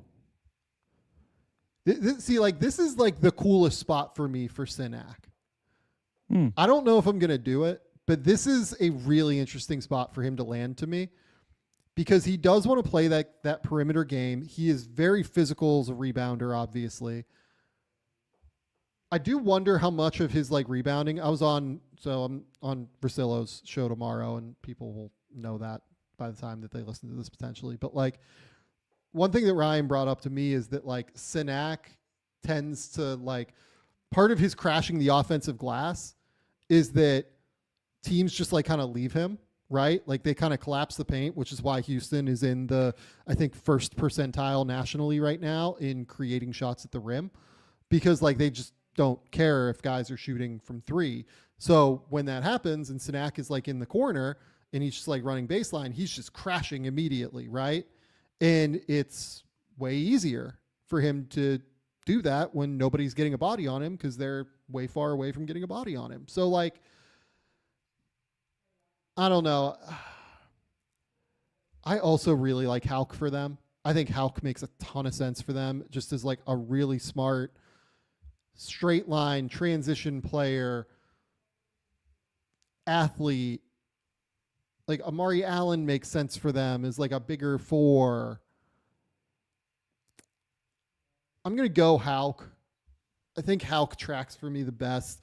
I've liked his ability to knock down shots off the catch this year. I've liked his ability to straight line drive when he gets opportunities. I think that he can play with an exceptionally high motor as well, which allows him to at least live defensively, even if the hips are a little bit slow. I just kind of think he does a little bit of everything in a way that would be valuable for this team that like could use another kind of high motor crash bang player to me. Yeah, I love watching him play. And I think what you said with how hard he plays is it's a skill. Like it truly is. And he does it extremely well. So I'm a big Thomas Hauk fan. I kind of wonder even with him. So what are the catch and shoot numbers on Hauk this year? Because that's always been, I think the jumper looks good. Yeah, he's at 34%. He's taken a bunch though, so the volume is real. Not a whole lot from 2-point. I think he's athletic. I think he can defend. This is right in the range. I do wonder if he ends up higher, just because I wonder if teams will see some need for a wing. We'll see where Amari Allen ends up. And I think you can see some versatility with Thomas Hauk playing the 3 or the 4. So I really like him. I think he's awesome. Okay, you're up at 15. But before we do that, Bryce, I do want to stop and just kind of go through what we've done so far. The Kings took A.J. Dybantsa at 1. Darryn Peterson went to Indiana at 2. Cam Boozer went to the Nets at 3. Caleb Wilson went to the Wizards at 4. Kingston Flemings went to the Hawks at 5. Keaton Wagler went to the Jazz at 6. Darius Acuff went to the Grizzlies at 7. Michael Brown went to the Mavericks at 8. Nate Ament went to the Bulls at 9. Koa Pete went to the Bucks at 10. Jaden Quaintance went to the Thunder at 11. Braylon Mullins went to the Blazers at 12. Yaxel Lendeborg went to the Hornets at 13. Thomas Hauk to the Spurs at 14. You are up with the Miami Heat at number 15. For what it's worth, I thought this would be a great spot for Hauk as well. Obviously not on the board now. For the record, I think this roster looks, who knows what it looks like next year. So I feel like it's a little bit of a dart throw. I'm gonna take Braden Burries here though, just to cut to the and put him there. Having, again, as I mentioned earlier, I love seeing guys that grow throughout the season. He has really good numbers, to be clear, on the season as a whole, but you get into Big 12 play and another freshman putting up great numbers, averaging 17 points on 49, 39, 79. He rebounds, he creates a little bit, averages a steal and a half. I think he can play a little bit like that off ball combo guard stuff. Like he definitely has a little bit more of that. I just love the shooting motion. I buy the jumper. He can do a little bit of everything. He can cut, grab and go, Euro, obviously the catch and shoot. I think he just is a really, really versatile player. And then, I think defensively we'll see, I think he's very engaged. I think he plays hard. He was making great peel switches.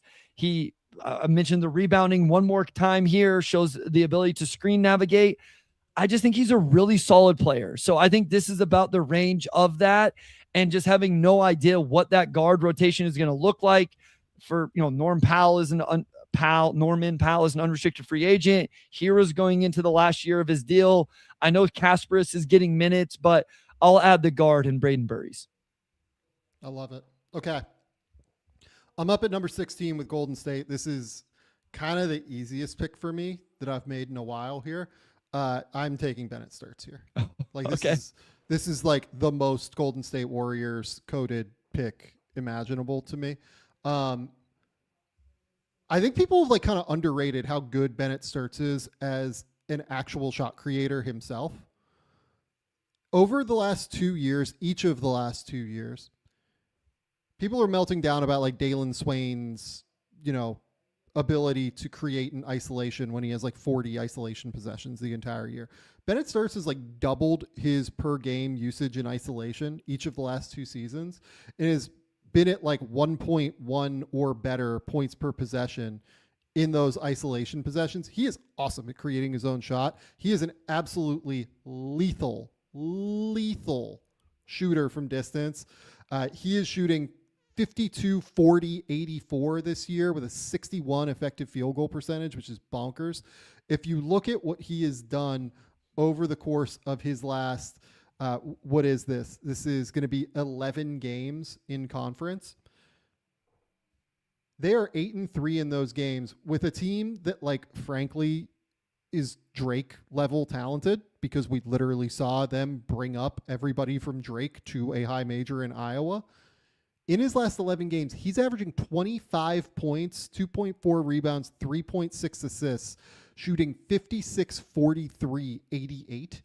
The level to which he has figured out the Big Ten is insane. It is totally crazy. I am like staggered by how good he has been in the Big Ten. I thought he'd be good. I didn't think he'd be this good, to be honest. He is one of the smartest players in the country. His feel for the game is outstanding. He knocks down pull-ups going to his left and to his right. Yeah, I am a massive Bennett Sturts guy. I continue to be. He just is completely dominating basketball in the Big Ten right now. You said it perfectly. I didn't think he was going to be this good, this fast in the Big Ten, and he's just destroying it. He's awesome. He's so good. And the efficiency. I am interested to see whenever you get into a faster paced game and, the defense, I'm interested to see what he looks like off the ball. We've mentioned this before. It seems like the idea is, hey, Bennett, go rest off the ball because you need to take a break. And so I'm interested to see the reload. I just think he processes the game so well. He's going to figure it out very quickly. Yeah. Okay. You are up here at number 17 with the Memphis Grizzlies. And so just Orlando's pick here for what it's worth. Real quick refresher. I took Darius Acuff earlier in the draft at wherever they had the pick. 7. Yeah. I'm going to go big here. And I know for some people, they may not like this where you already invested in Zach Edey. But if you look at this roster, it's Edey, it's Santi Aldama, who I look as more of like a 4 than a 5. And I think at this point in the draft, I'm okay getting some insurance or whatever and somebody to play along with Edey. I don't think Edey's coming back next year and playing 30 minutes a game off of this injury. I'm actually going to go Pat Gongba over Hans Steinbach with the pick though. So I'm going to go Pat Gongba here, and the defensive impact right now that he can bring, and and then offensively has some skill in terms of passing touch. We've seen him take some threes, and they'll run through the offense through him at times at the top of the key. He can pass the ball a little bit. So I will go Gongba. I don't like this at all, Bryce. Why is that? Because he had pretty real foot injury stuff like in high school, and then I don't know medical. This about I go fully on the court, so I have no idea. You've mentioned this multiple. Yeah, I bet that they like him. I bet that they like the ability to protect the glass or protect the rim, and he's like a monster on defense. So I think that this fits like a lot of what Memphis really tends to go for. So in that vein, like I do really like it. I just can't do them taking the medical. So here's my question then. Like, you think the medicals could be that serious, even at 17? Yeah, I don't know is my answer. Like, okay. I know that he's had multiple foot injuries, and I know that teams are interested to look at the medicals. So here's what I would say in defense of how I approach it right now is this is solely me just taking what has happened on the court, and that is it, with the understanding that there is a medical aspect to it that I have no idea about. So that's I see what you're saying though, where Edey's already a question, taking another big with a question, as opposed to Steinbach, who doesn't have those questions. That makes sense. I understand that. He's really gifted though. Like his ability to play out high, his ability to pass and play make, and he's a monster defender, man. Yeah. He is so good on defense. I love it. I will be honest. I listened to someone the other day trying to give Boozer all the love for Duke's defense. And I'm like, can we mention Gongba and maybe Dame Sar? Like Boozer's awesome, but I don't know that he's I don't know. He's the one. Yeah. Yeah. Anyway. I mean, they're a lot better with Gongba on the court on defense, I think. So I do get that piece of it. Okay. I am up now with the Oklahoma City Thunder, who have the Philadelphia 76ers pick here. Okay. So we have taken Quaintance already at number 11. Who screams OKC to me? I think. Can I tell you the name when you said that, the first name that came to mind for me was Amari Allen. That's also the one I'm thinking about too here. Yeah. I'm kind of wondering if Amari Allen's the guy that like really tracks for me here. I'm also wondering if Kareem Lopez tracks for them too. Sure. Like kind of a crash bang 4-man who can like be powerful and physical. Can also like theoretically create his own shot, knock down some things. This is interesting. I mean, this is the ultimate thing. Like, I think that they would move this pick, honestly. Yeah. Not allowed. Not allowed here. I also kind of wonder if like Sinak, just like taking the flyer on Sinak makes sense. Yeah. Here, yeah. And just giving it a shot.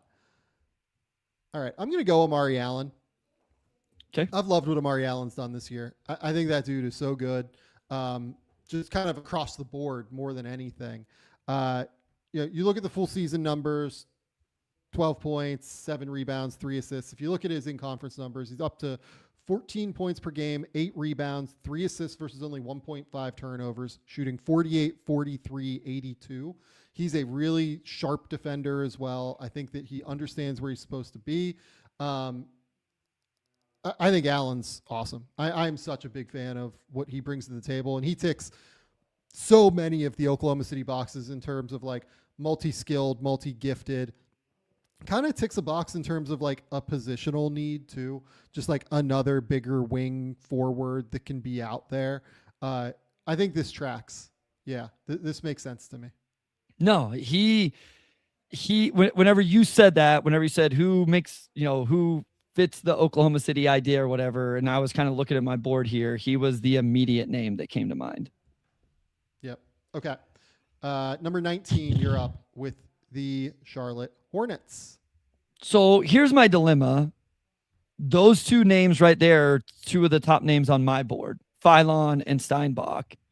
My issue is if I think Kobe White is a long-term play in Charlotte, where does Philon come into play? I made the argument earlier that I don't know that I want to invest in the center position with Kalkbrenner and Diabate. I feel like a wing makes more sense for Charlotte. And you've taken Lendeborg already, which means that like Sinak is a little bit trickier. Yeah, Sinak doesn't make sense to me. Like, okay, where are you at on Lopez? Because I look at Lopez as more of a 4 that would overlap with what I did with Lindeborg. I think he's a 4. Yeah. So then we're into like Cam Carr and Yesufu, Swain. We think Swain can play the 3. Yeah, I think he can play the 3. Okay, let's have the Swain conversation then. Let's go Dalen Swain. Okay. This is high for me. You've done multiple Swain videos. I have done a Swain video over on the Substack. Shout out to the Substack, gametheorysamv.substack.com. We've done quite a bit on Swain at this point. So what I will say is this is a little bit high for me with Swain. I'm actually breaking a rule here by not taking Philon or Steinbach. I do think that one thing that comes out of this is why I always love doing these is I think the idea of like true wings have a real chance to rise compared to where I have them on my board right now. So that's something I have to evaluate after this. You mentioned Swain's on the ball stuff. It's really fun. It's really interesting. I wonder if that's actually what he ends up being in the NBA, if he has the passing to do that stuff. And I found myself, basically, is he good enough on the ball to be an on-ball player in correct. the NBA is the question. So here's what I said is he Najee Marshall? Like, can he do what Najee Marshall does? And I don't think he's the passer that Najee Marshall is. And so I legitimately ended up writing, where is the off-the-ball stuff? I did that video breakdown, Sam, and essentially had no off-the-ball possessions. I make note of it in the video. Can you also, and I'll mention this as well, but like, can you talk about where you are on the defense, given that this is your pick, and I'll talk about it too. No, that's what we're going to, I wanted to get to that as well. So I just wanted to mention, I understand all the on-ball stuff that people are going crazy over. I personally would like to see a little bit more of the off-the-ball stuff to make sure I see it and believe in it. Defensively, here's why I have him lower than I did at one point. I thought he was really good at Xavier last year and even his freshman year. Sam, the off-the-ball defense was really bad in that game that I broke down. And I don't like both to... of them, because you've done 2 videos. And both of them that you've broken down. And in the video that I broke down too. He missed, I think, 4 or 5 like rim rotations in help or help the helper situations. So it's not isolated incidents. We're not nitpicking one possession here or there. It became so apparent in the second game breakdown that I did on him that I just couldn't, in good faith, not highlight it. I don't know why. I don't. This is one of those I would love to. This is where intel would really matter. Is it a complete lack of awareness in being able to see these things? Is it a effort thing? Is it I'm expending so much energy offensively, I'm just taking a break on defense? I need that answer to know how to properly evaluate and rank Dalen Swain in this draft. I think that where I'm struggling with it is that, we think the defense is not great. He's clearly he has super long arms and is clearly able to like get into passing lanes and create turnovers and things like this. But more than that, like I get that the free throw number is high with Swain. I think he does have natural touch. But I don't think he's ever going to get guarded from 3 because of how slow the release is. Everybody is always just going to be very comfortable closing out to him late. And he's just very comfortable, it feels like to me, not taking threes. And then whenever he takes them off the catch, he doesn't really make them off the catch. He's pretty good on pull-ups from 3, because I think that with like the really low shooting pocket that comes from here, it's a little bit more natural for his ball pickup to come just directly off of the pull-up and for him to get rhythm. I think that like you're going to have to like really overhaul the mechanics as a shooter in a real way with Swain to be able to make it work. And I'm not saying that's not worth it. Like it might be, because I think that there is some inherent touch here. The other thing is like, is he really 6'8"? I'm somewhat skeptical of that, to be honest. I'll just kind of say that outright. Like I think he's 6'8" in shoes for sure, but I would bet he's probably more like 6'6" without shoes. Maybe like 6'6" real and quick a half or something without shoes. To that comment, I wasn't saying he wasn't adequate passer because of his size. I was saying I don't think he's an adequate passer for the role that everybody is so geeked about right now. I don't think if you are drafting him to be a primary creator, play this much on the ball, he's that level of passer for the role, not necessarily the size. Yeah, they play him like he's Giannis at Texas. Correct. Like Correct. he plays like a Giannis style role. And here's the other thing too. Like I've seen people bring up the idea of, oh, so like he's the main reason that they're a top 10 offense in the country, and like he's leading the number 6 offense in the country right now. So like yes and no, I would say to that. Like it is true that he is the like lead number 1 option on a top 10 offense, but they're a top 10 offense largely because they live at the foul line and because of their offensive rebounding. Like their turnover rate is 79th in the country. They're 121st in 3-point percentage. They're 42nd in 2-point percentage right now, all according to KenPom. They don't really take that many threes. I would argue that like Vecenie is a bigger reason why they are, why they are number 6 in offense than what Swain is. And that's not taking shots at Swain. It's more that I think Vecenie is actually pretty good, to be honest. But like their scheme is that, right? Like they're crashing and destroying, right? So like when you look at Wagler, like I've seen people say like, oh, like he's a merchant for like the Illinois scheme offensively. And I don't disagree with that necessarily either. I think that scheme that Tyler Underwood and those folks over there have created based off of like the Celtics scheme is absolutely elite. I think they are like so fantastic on that end of the court.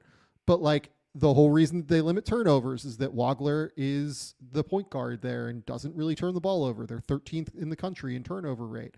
They're 35th in effective field goal percentage. They're 8th in 3-point attempt rate with a guy in Wagler who's out here chucking threes like crazy. He takes more threes than anybody on the team, right? Like, so when you look at what Wagler's doing versus Swain, Wagler is a bigger reason why Illinois is great than Swain is offensively than what Texas does, right? So, yeah, and then like I've seen people bring up the isolation scoring with Swain. He's done it like 40 times this year, and it's just like not a big enough sample for me. I'm sorry. He does have he has great body mechanics. Like I think his ability to be able to get downhill and drive and like get to awkward positions with his ankles and like his lower half strength is actually really impressive. But yeah, I am not quite as high on the Dalen Swain experience because like you really have to buy into him being a great on-ball player in the NBA, or else I wonder what he is in the NBA, to be honest. If you buy him being a great on-ball player, you probably should have him in the top 10. Like just frankly, like if you are selling the fact, or if you're buying the fact that he's going to be able to play consistently on the ball in the NBA, I understand the logic on that top 10 case at the very least. I don't necessarily agree with it, but I understand the logic there and I can get behind that a little bit. I just don't agree with it. Like, I don't think he's going to be able to play on the ball in the NBA. I don't think he's good enough to do that. Yeah. Nope, I agree. So, okay. I'm glad we had that conversation. That was actually pretty fun. So number 20 here, this is the Toronto Raptors. This is just LeBaron Philon. Like, this is super easy to me. We're just going to rock with LeBaron Philon here. He's probably been on the board a little bit too long. I would imagine that both you and I have Philon a little bit higher than this, right? I definitely do. Yeah. Yeah, it's just that like none of the teams that were there have like point guards, right? So like, I mean, my thing is I think the Grizzlies was probably the pick, but I had already gone, Acuff earlier. So which like honestly makes me wonder if there's like some game theory to be played. Shout out the title of the show. Where like maybe they do take Ament at the top and assume that one of the point guards falls to 17, right? You can get Phylon or Sturts or Christian Anderson, somebody like that, right? That's kind of interesting to me, to be honest with you. We do we've done this before where we've talked about the this or that combinations with some of these teams that have two. Yep. So Phylon here, I like it. He's just been outstanding this year as a shot creator. 21 points, 5 rebounds, 5 assists, 3 rebounds per game. He's shooting 50% from the field. He's hitting shots when required. I do just worry if he is strong enough and physical enough to hold up defensively at a high level in the NBA. But I will say this, like, I think he really fits Toronto's scheme defensively in that he can be aggressive and use his length and athleticism to go and frustrate opposing teams at the point of attack. Like he did a really good job of that last year playing next to Mark Sears where he could unleash more of his energy on the defensive end. It's just that this year, he can't really do that because he has so much offensive usage. Yeah. Okay. Number 21, the LA Lakers. Great. This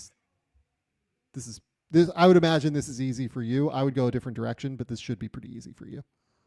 With Steinbach? Yeah.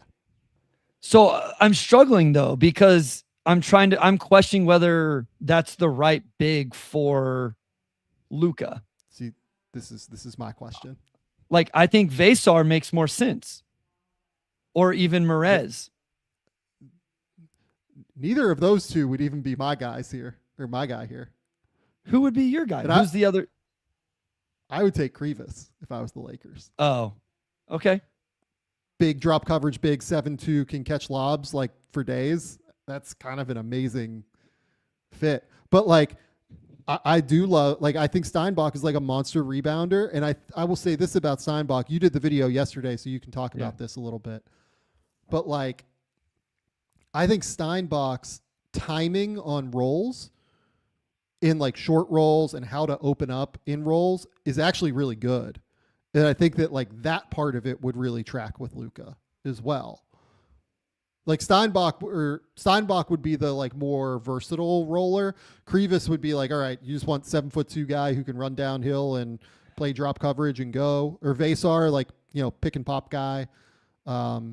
That's why Vesar was interesting to me, because it's like he's got a little bit of pop, but then also would give the floor spacing, the other versatility aspect to it. Neither of them are good as defenders as Krivas, though. You also like Ade Mara, like is a passing big who's 7'3" and could finish. I'm a little bit lower on Mara than some. Yeah, but, like, I'm I'll not. mention him here. Yeah, I mean Merez is not going to last much longer. I can tell you that if you don't take him. So yeah, Merez would definitely be interesting also. Okay, I feel like I talked you out of Steinbach. Like no, I was already questioning it, to be honest, because I don't love the fit. I came in wanting to stay a little bit true to my board for today, and then make adjustments as like, man, I feel better about this. So I'm gonna go Steinbach. To be clear, okay. Let's keep it moving, and with the understanding that I do think that some of those other bigs make sense. I think that any sort of 3-and-D wing obviously makes sense for them. I was kind of searching around for one of those guys as well, but it's like, what do you think about Karim Lopez on defense? What do you think about Cam Carr on defense? What do you think about Yesufu actually being able to knock down shots, like, etc.? So I did the breakdown on Steinbach. I've definitely, like, he's a big time rebounder. I think he's gotten better with his screening. Early in the year, it was all with his hands. Now he's setting solid screens. He has a really impressive catch in that game where he's able to catch it in traffic, kind of manipulate and finish. I am a little bit nervous about the explosion, which is why I don't know that this is what I would absolutely do if I was the Lakers. But I do think he is a good positional defender. He has some movement ability. And so, yeah, I think I'll go with Steinbach and keep it there. Okay. So I'm up at 22, and I'm drafting for the Pistons, Bryce. Hey. Okay, so I'm between I would say 3 guys here. And I'll be I'm not going to like let you make this pick, but like I want to bounce them off of you first. Okay. So the first name I thought of here is actually Christian Anderson. And just go get like the guy that I think is probably the best shooter in the draft class. And then on top of it can also play some point guard in the minutes when Cade is off the court, which is something that they might need this offseason, like depending on what happens with Karras, depending on how they feel about Dennis Jenkins after the playoffs, everything like that. My second player that I'm thinking about is Cam Carr, just easy shooting, wing fit.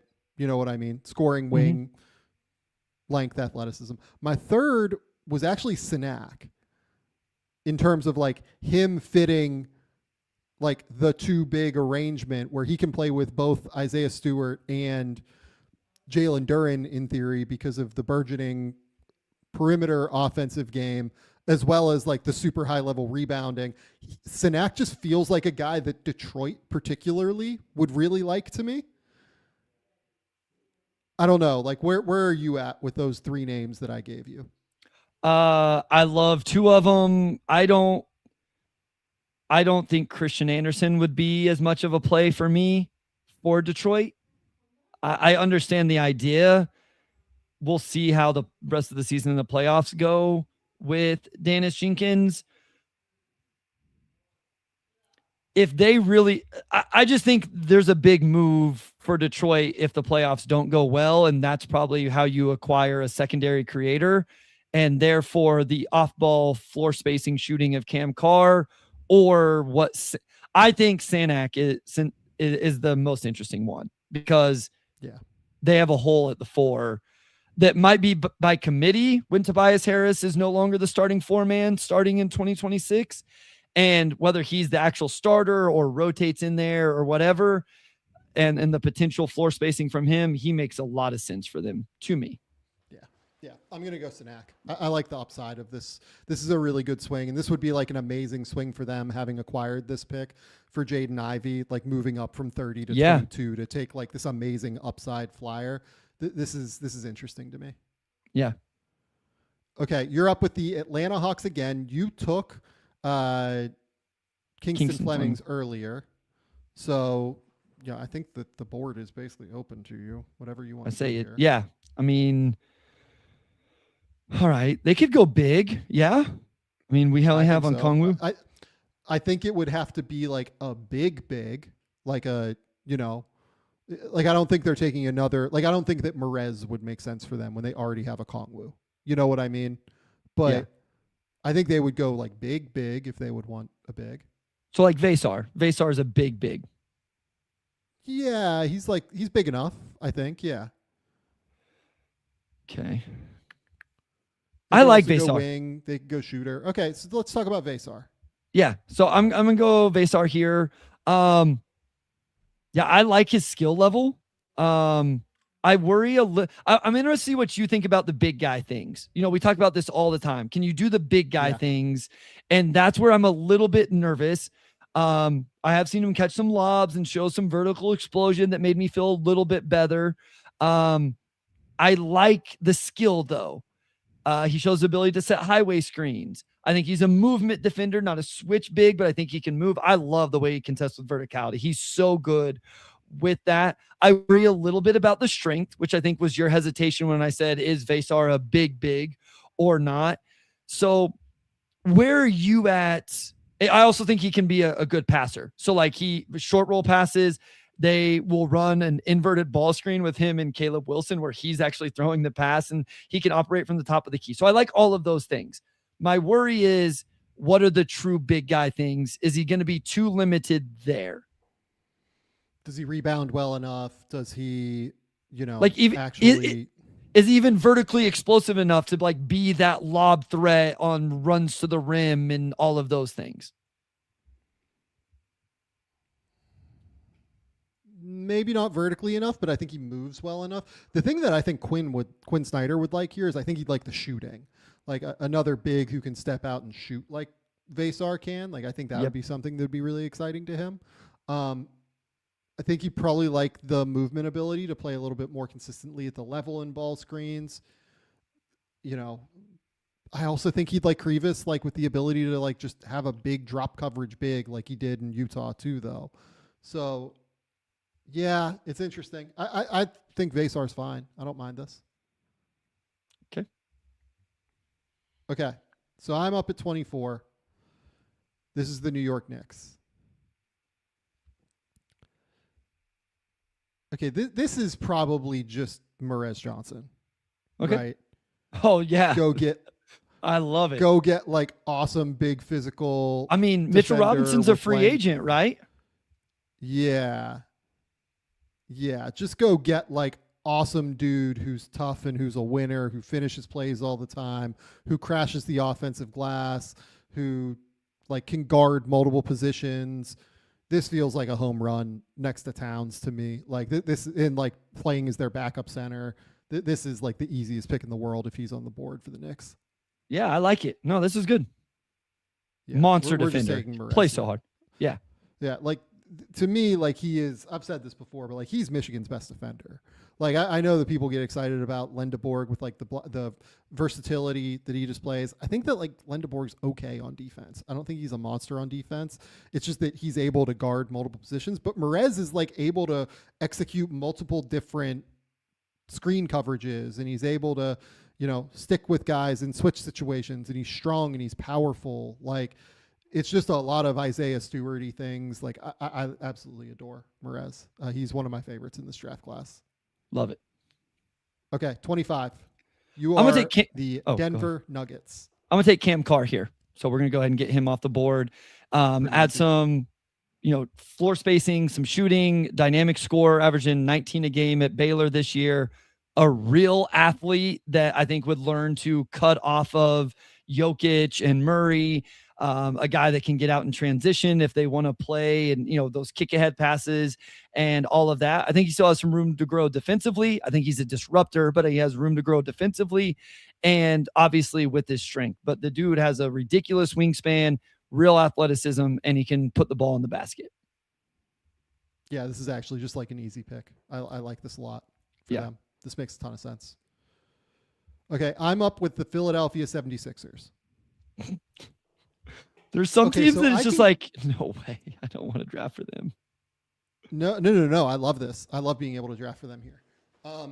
This can go like one of two ways. So this is the Houston pick that they have right now. The way that you can go here is, it seems like the Janai Broom experience like didn't go super well. So maybe he can be something, maybe he won't, right? Like, who knows?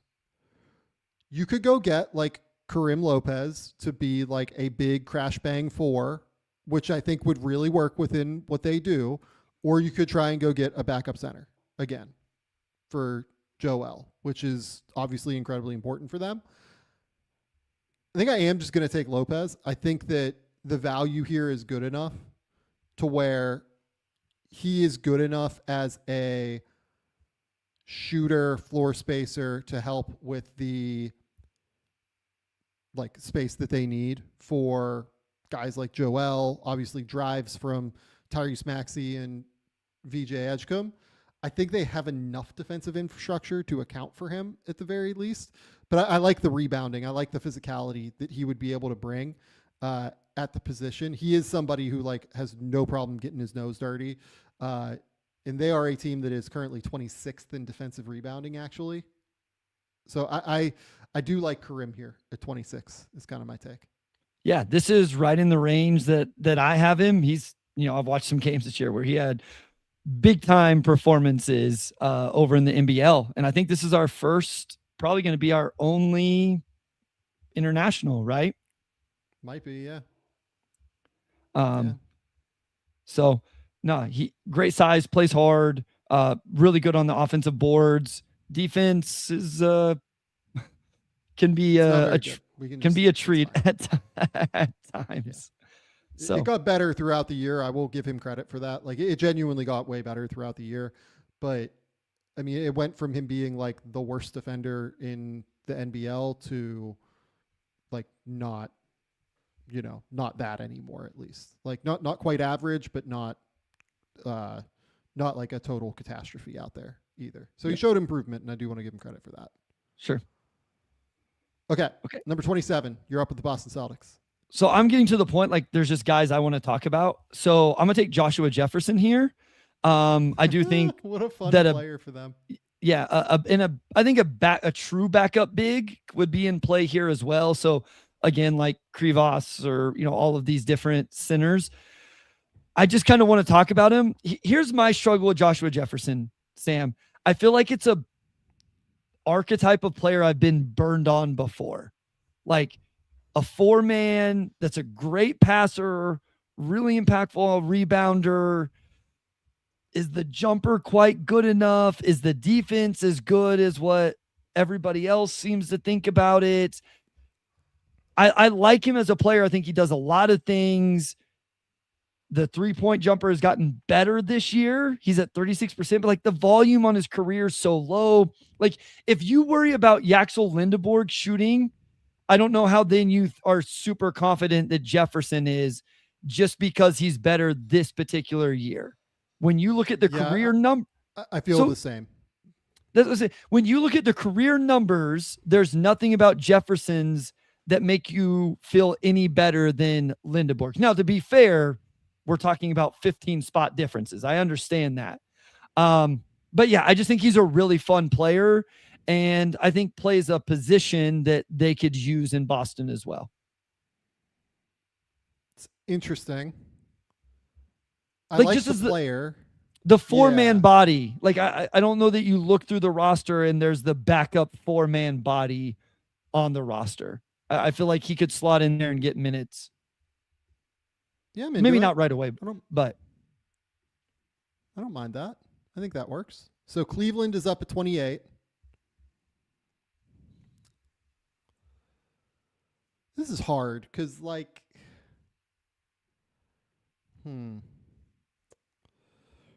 it probably should be a wing. And one thing that they do lack, I think I am just going to go with Tunde here. I want to make sure I'm not, like, missing anybody off the top of my head. But, like, I think I am just going to go with Tunde here because, like, he provides, like, a real physicality that the Cavs could use on like all over the court, just like a power player. Obviously they just got Harden, which is a little bit, of that same kind of vibe, like a power guard.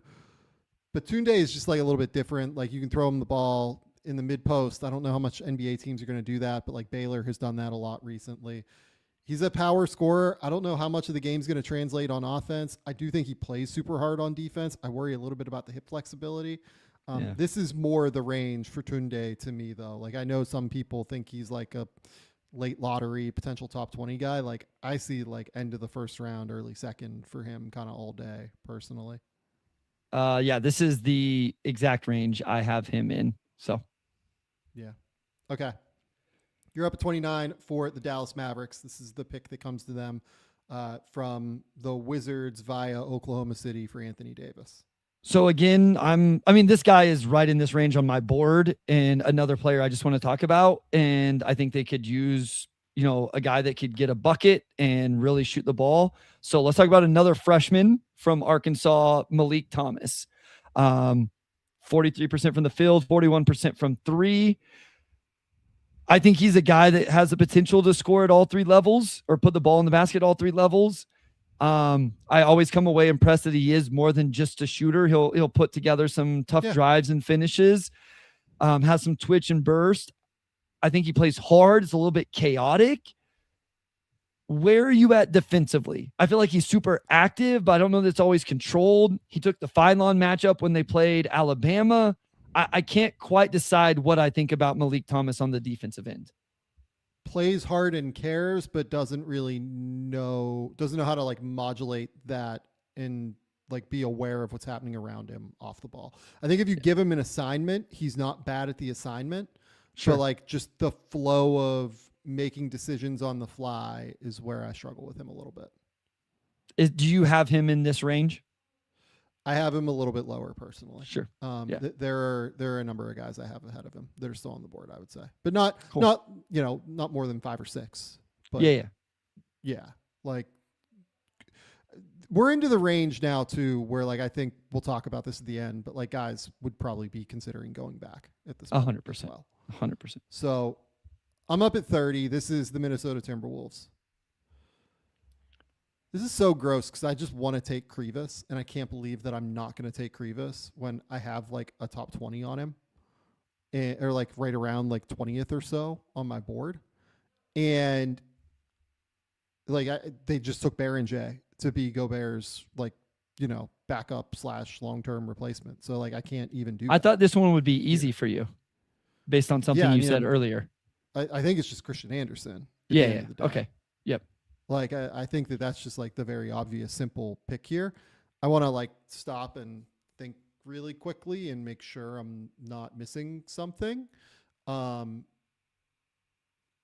I think this is just Christian Anderson at the end of the day. I'm going to take Christian Anderson. So yeah, just an absolute lights out shooter, monster point guard, who can make decisions and pass. Very comfortable with the ball in his hands, but also very comfortable without the ball because of the shooting ability.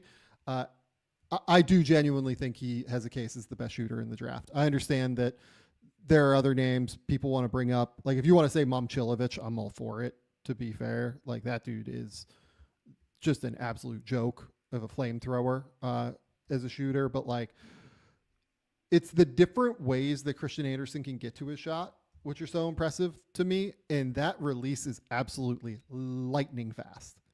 That thing is so quick. It is absolutely coming out of his hand without any recourse for anybody ever having a chance to get a hand on it. He is at 43% off the catch. He's at 43% off of the dribble from 3. He is a totally lights out shooter, and he doesn't ever really get to the rim. But when he does, he's he's efficient. He is smart. Yeah,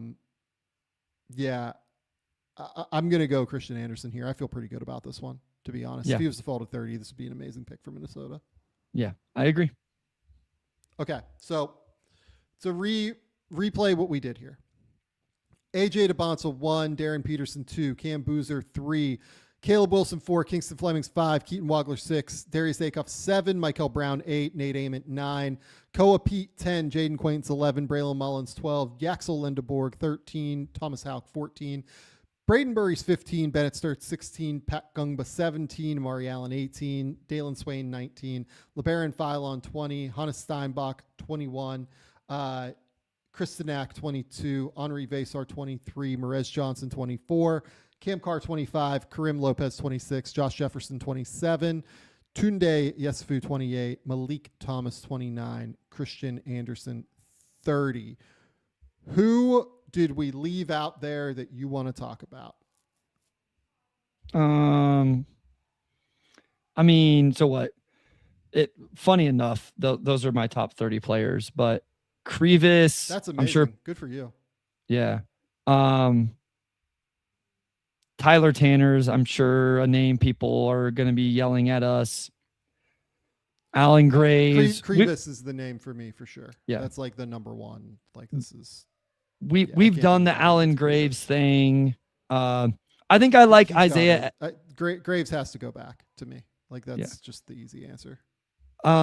Isaiah Evans is a guy I think I like more than others. That's like at least in this, like into the first, top of the second. Like he would be a guy I'd be excited about to go get at the top of the second. Billy Richmond, I brought him up on the last episode, Sam. Like, he had another good game. I just wonder what's going to happen here. So, I love everything about the Billy Richmond experience, and I will probably love him at Arkansas again next year. Would be my guess. Like, he is, he plays so hard. He is so athletic, but the shot is way too much of a project right now to me for him. Yeah. Who do you have? Krivas to me is the one. Like, I have Krivas like right around 20 right now. And we just didn't get there because there are so many bigs in this class. Chinyelu at Florida, I really have enjoyed him this year. I think he's awesome. Flory Badunga is another one. Flory's been great this year at Kansas. So versatile on defense. Who else? I mean, so who are the guys that I have in the first who didn't get picked? Because I should have another one. Ade Mara is one where I think that, that's one that people will be upset about right in the next couple for me. I have him at like 27 or 28 on my board. I think he's probably a good backup center in the NBA. I think that Dirty Dancer is trying to say Ivan Karchenkov at Arizona. He's a guy that we talked about on the NBA draft show recently on the Substack. Go subscribe to the Substack. Awesome player, big fan. Alex Caravan is one. I think Caravan's going to end up in the top 40. Yeah, Caravan has just kind of been forgotten about a little bit because he's been there for so long. It was awesome last night against St. John's, I thought. I have no notes. Yeah, Tanner is a good name. Yeah, I have Tanner at 30. I think I have him at 30 exactly right now. So yeah, he's at 32 for me. So like he's right there. What about where are you at on Juke Harris? He's somebody that's been interesting to me. I like him. Okay. Yeah, like him quite a bit. Don't know about the processing yet. I need to watch a little bit more to like understand. Okay, is he just like a pure bucket getter, or can he like think it as well? But I need to stop and like watch that a little bit more. Guys that I think like could go back realistically, it starts like all the way at number 12, like Braylon Mullins, like anybody 10 onward, like this could go nuts. Like if you told me Braylon Mullins goes back to UConn, that wouldn't blow my mind. Like Amari Allen, Dalen Swain has a year left. I was gonna say how many guys did we draft that are auto eligible? Lindeborg, Jefferson, Joshua Jefferson, and that's kind of it. Like that's it, right? I think Karim Lopez will be in this draft, I would imagine. But like Cam Carr, Merez Johnson, like Vasar, Christian Anderson, God, like everybody knows about the Texas Tech money that's out there right now, right? Like, I mean, I think all of those dudes like very easily could get massive amounts of money and just be like, even Krivas, right? Krivas even has a year Krivas, left. Absolutely. Another one. Yeah. 100%. So yeah, just like looking at the board, there's just so many bodies. There's so many guys at the end of the day. Yep. So, and I do think that's why the names we're saying here at the end eventually become important, because those guys are going to fill in those spots eventually, potentially. But like Tyler Tanner, he's going to go back. Flory Badunga, like all these. No, I think it's why a guy like Richie Saunders, even off an ACL, I think ends up being a second round pick. I think, you mentioned, like Terrace Reed Jr. had a huge game last night, like standing. Yeah. Bodied Zuby. It was wild.